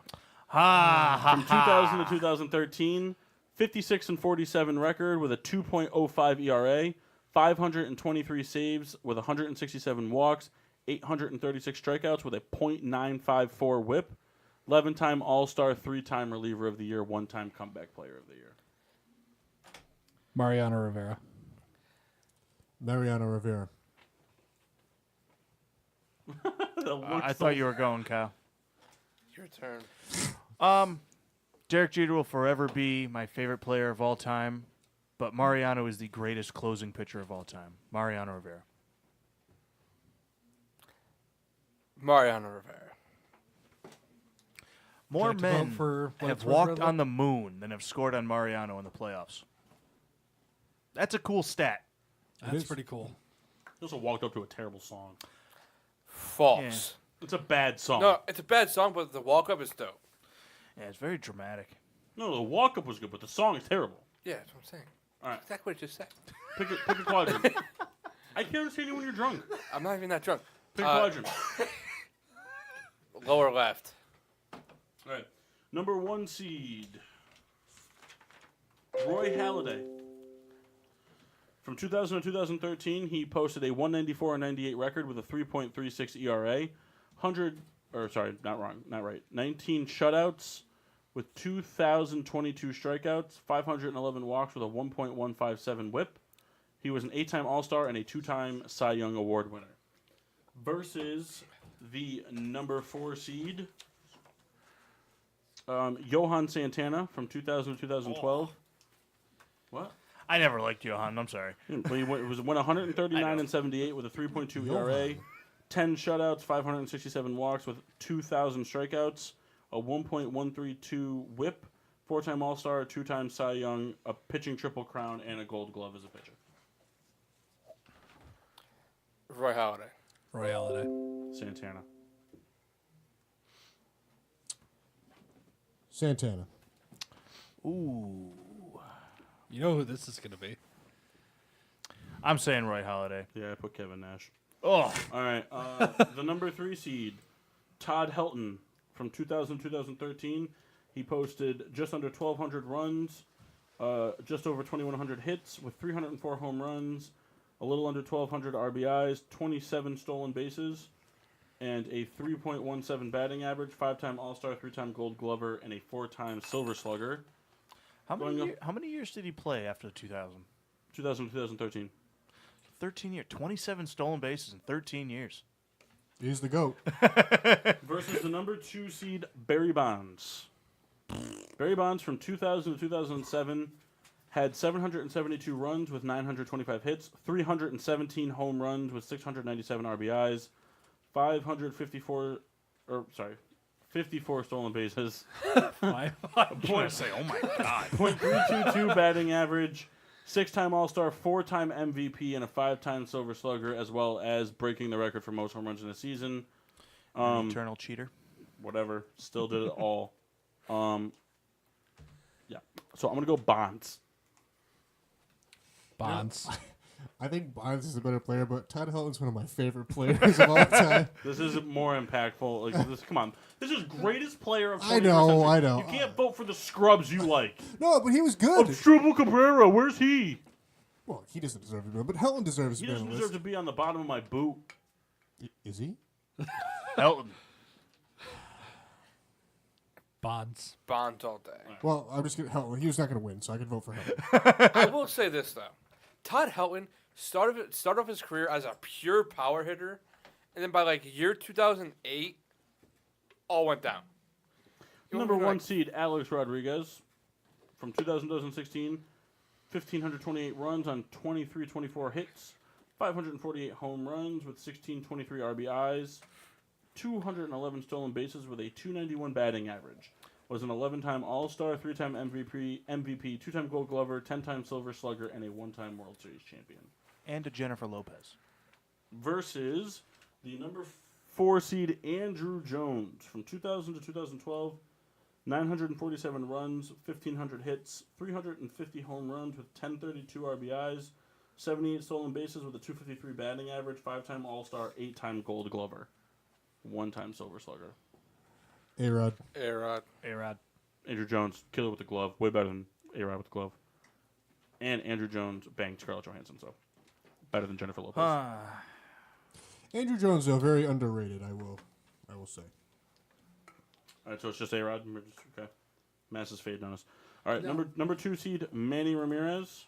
From 2000 to 2011, 971 runs with 1642 on the hits, 357 home runs, just under 1150 on the RBIs, 11 stolen bases with a 315 batting average, 9-time All-Star, 2004 World Series MVP, 7-time Silver Slugger, 2-time World Series champion. Versus the number 3 seed, Pedro Martinez. From 2000 to 2009, 112 and 50 record with a 3.01 ERA, 6 shutouts, 350 walks, 1620 on the strikeouts, and a 1.036 WHIP. 4-time All-Star, 1-time Cy Young, 1-time World Series. Pedro. Manny. Manny. I tell you, I hated Manny Ramirez so much. I hated him. Anybody care to guess, besides Souls, who the last 1 seed is? I don't remember. I didn't tell you guys who it was. Oh, I thought you were. No. Do you just care to take a guess who you think it might be? I'm going to guess Ichiro. It is. Kyle didn't guess it. Kyle guessed like 35 other people. I would have thought it. Number 2 seed, David Ortiz. From 2000 to 2016, 1361 runs, 2379 on the hits, 531 home runs, 1716 RBIs with a whopping 16 stolen bases, and a 287 batting average. Was a 10-time All-Star, 2013 World Series MVP, 7-time Silver Slugger, and a 3-time World Series champion. Versus the number 3 seed, Chipper Jones. David Ortiz. From 2000 to 2012, 1077 on the runs, 1855 hits, 315 home runs, 1,200 what? Are you saying 1,200 stolen bases? Obviously, I'm fucking wrong, Mom. I'm just asking. 1,200 stolen bases. I mean, I can tell you I'm not voting for Triple Jones. I just won't do it. I don't know what I wrote. So it's right here.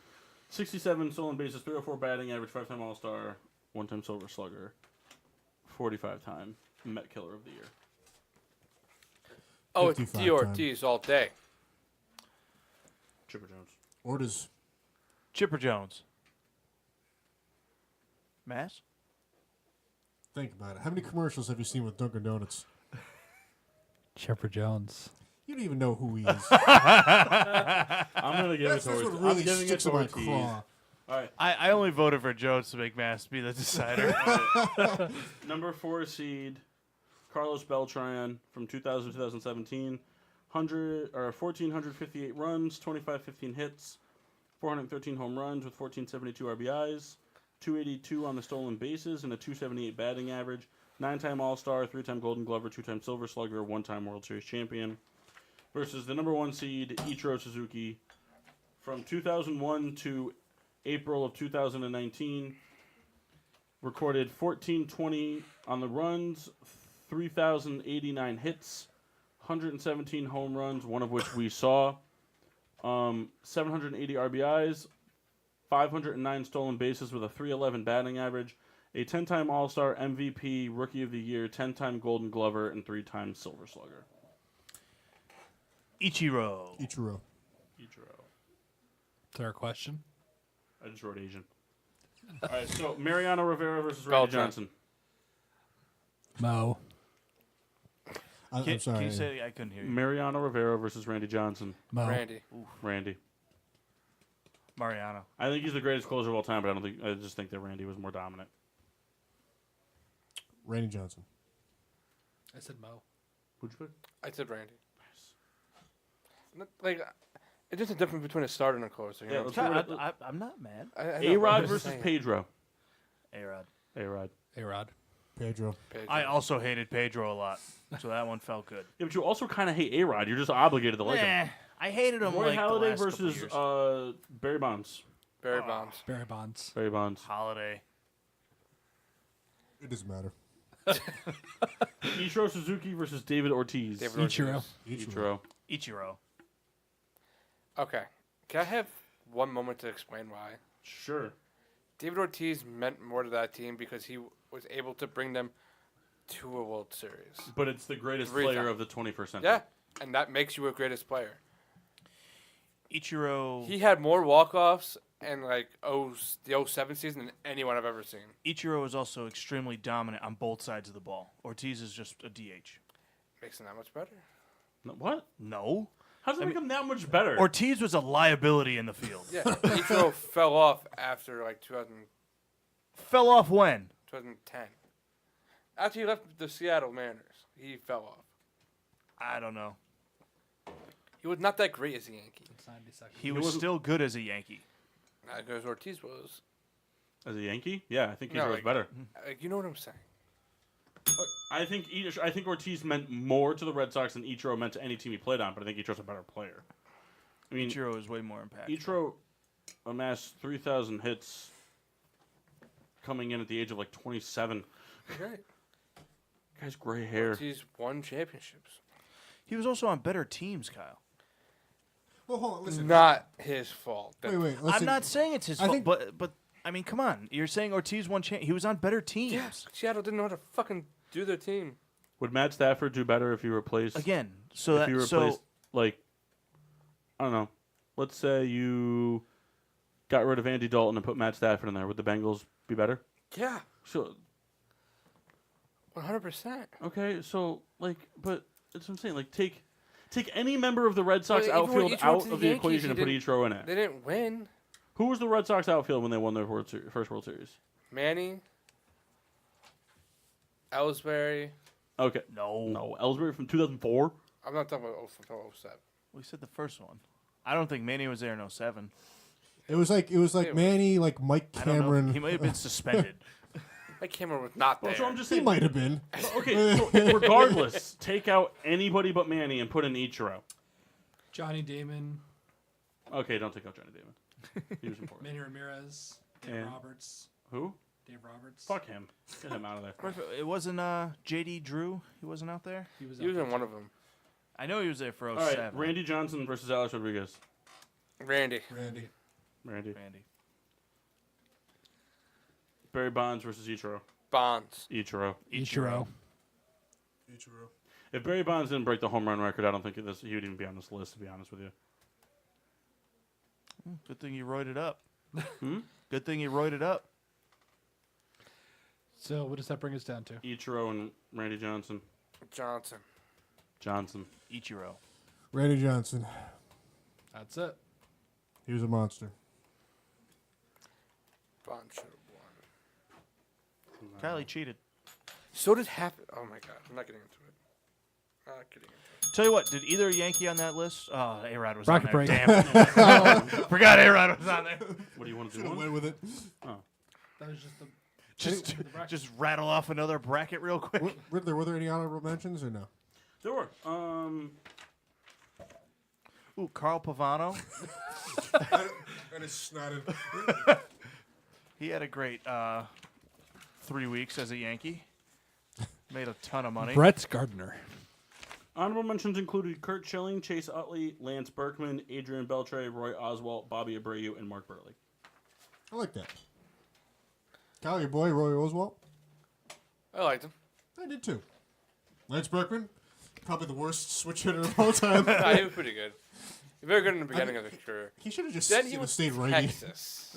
And that's where it went downhill. He was decent in that Yankees World Series run in 09. Hey, Yeah, where you can guys had people that. listen to how terrible we are, Mark?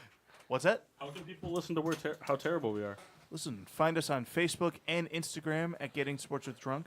Twitter is GSWD_4. Make sure you use the hashtag GSWD for all your daily uses, whether you're peer pressured into roids or you are peer pressuring to use roids. Subscribe on Podbean, iTunes, Google Play, iHeartRadio, and Spotify. Check us out pretty much anywhere podcasts are played. We are there. We are on the PPRN radio network every Monday night from 8 to 11. Check me and Kendall out tomorrow night on the Peter Pino Show from 7:30 to 10:30. Same time Wednesday. Download the PPRN app. I don't know where the numbers are at, but we're still creeping up on 1,000. St. Louis Blues just took a 2-1 series lead. I Nice. thought you disabled your Innocent alerts. until proven I guilty. thought you disabled your alerts for the series. Thought it did. If you're the 1,000th I've watched most of them live. download, we're going to send you a gift basket. It's going to be Kyle. It's going to have a bunch of mini muffins. Coach is going to come for Beer a visit. reviews, how was the Super Duper Double Citra? Was it Super Duper? Yeah. Was it Super Duper Kyle? Super duper cop. Are you gonna lean back with your arms crossed because I don't like Barry Bonds? Are you going to do this now? No, it's not that you don't like him. It's that you deny the fact that he was one of the greatest players of our generation.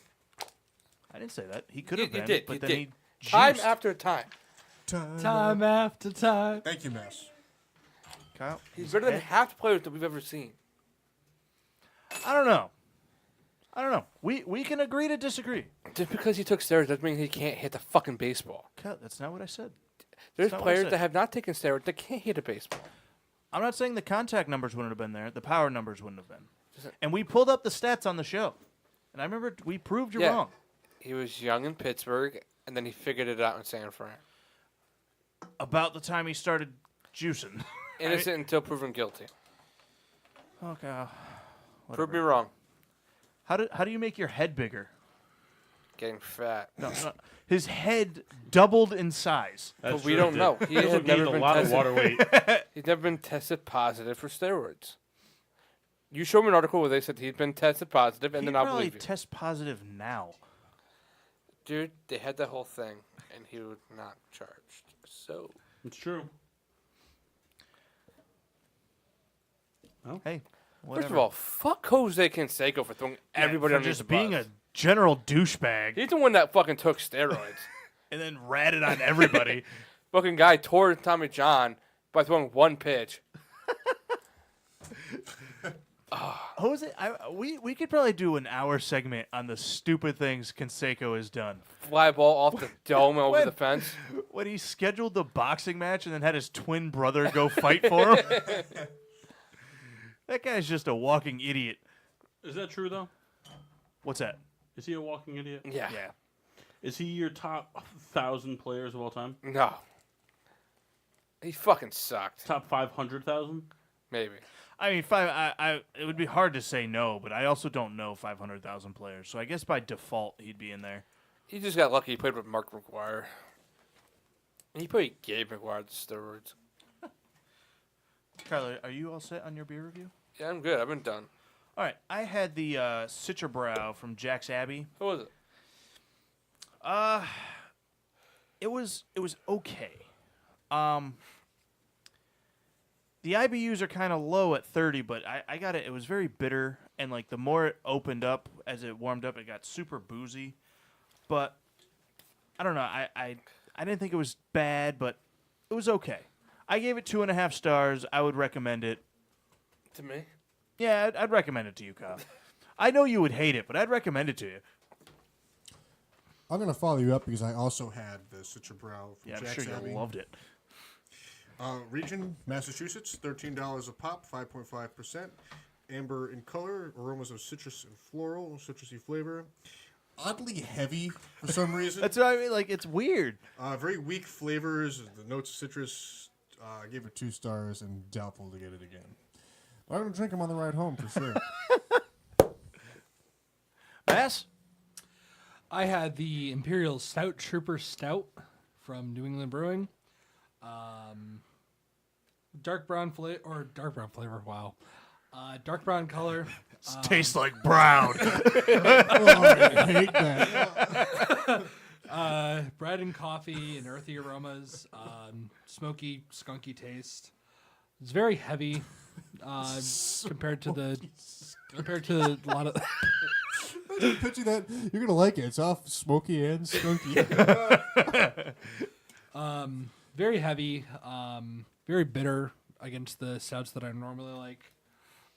It really does sit with you. I didn't drink it fast because I wasn't a huge fan of it, but as it got warmer, it really did get worse. It's just no, like Just when you think he's gonna say something positive, he doubles down on the bad. Time after time. 2 stars. Doubtful I'd get it again. What? I was too much doing my beer in my book. I've been listening to this, waiting for Paul to catch something. What just happened? Basically, Did you have a second beer that after the you gave that 2 stars? Yeah. he basically just crapped all over the IST. Pretty bad. Like, pretty heavily. One of the best regarded beers just crapped all over it. I just wasn't feeling it tonight. You know, I It probably tasted wouldn't like it brown. either. Kyle, but you're also a fuckface. I'll be back here. I think the mass it was influenced by the cheddar ruffles he had. This He was dunking it. This has to be good. I wasn't a huge fan of it. I had the Bourbon County brand stout from the Goose Island Brewery out of Was it alright? Chicago, Illinois. It was a 5-star rating, Kyle. Can't have a 5-star. I couldn't even say that without laughing. I have way more beers reviewed than anybody else on this show. I can have whatever the fuck I want. I have the most in-depth beer journal. So yeah, Bourbon County Stout from Goose Island, $13.99 a pint plus 14.7%. It is black and shimmery in color with caramel, earthy, and charred oak / vanilla notes. And it has a mild coffee with a smoky and earthy taste.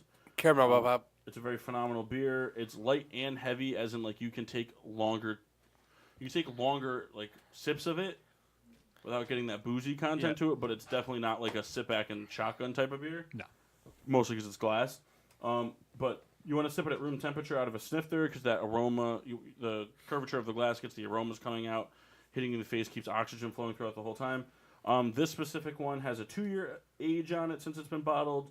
I think that this year's batch would be best after 4. Still has a little bit of the bourbon-y booze to it. I don't mind that, but I'm going based off of what I think an average bourbon drinker would, or average beer drinker would want. I think after 4 years, if you can find and the thing is they're out there. I've seen them.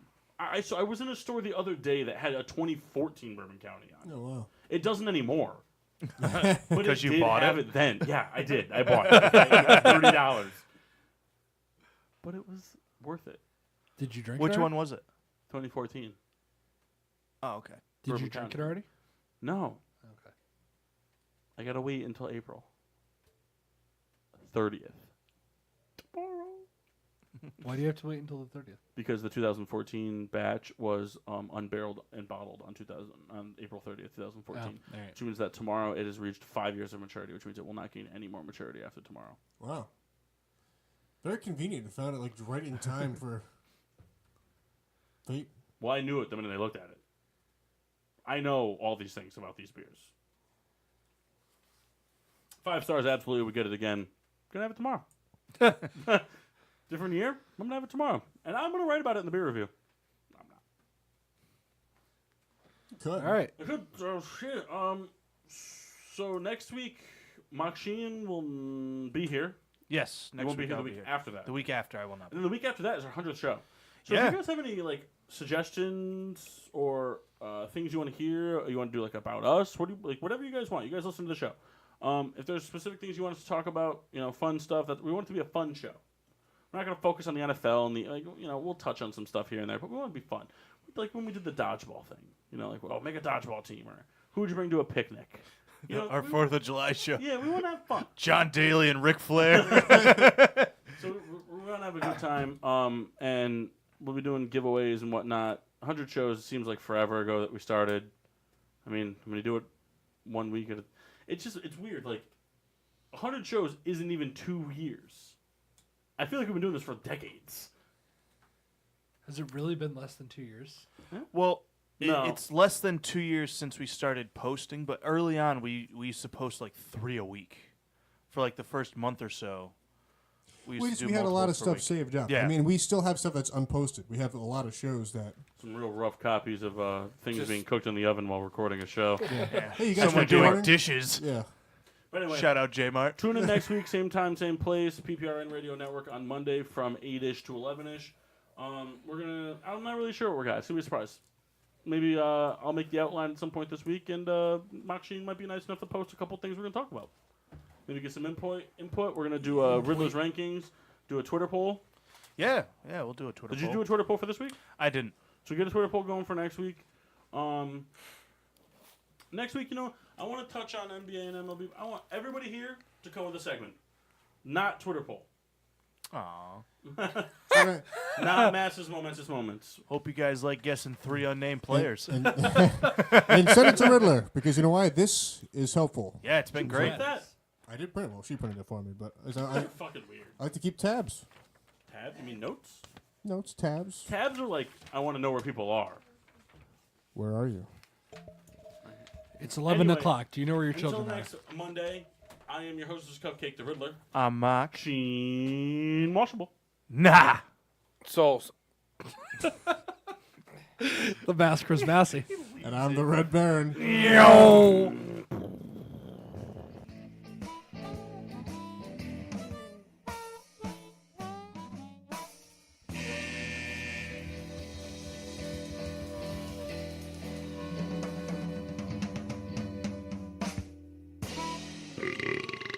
Yeah.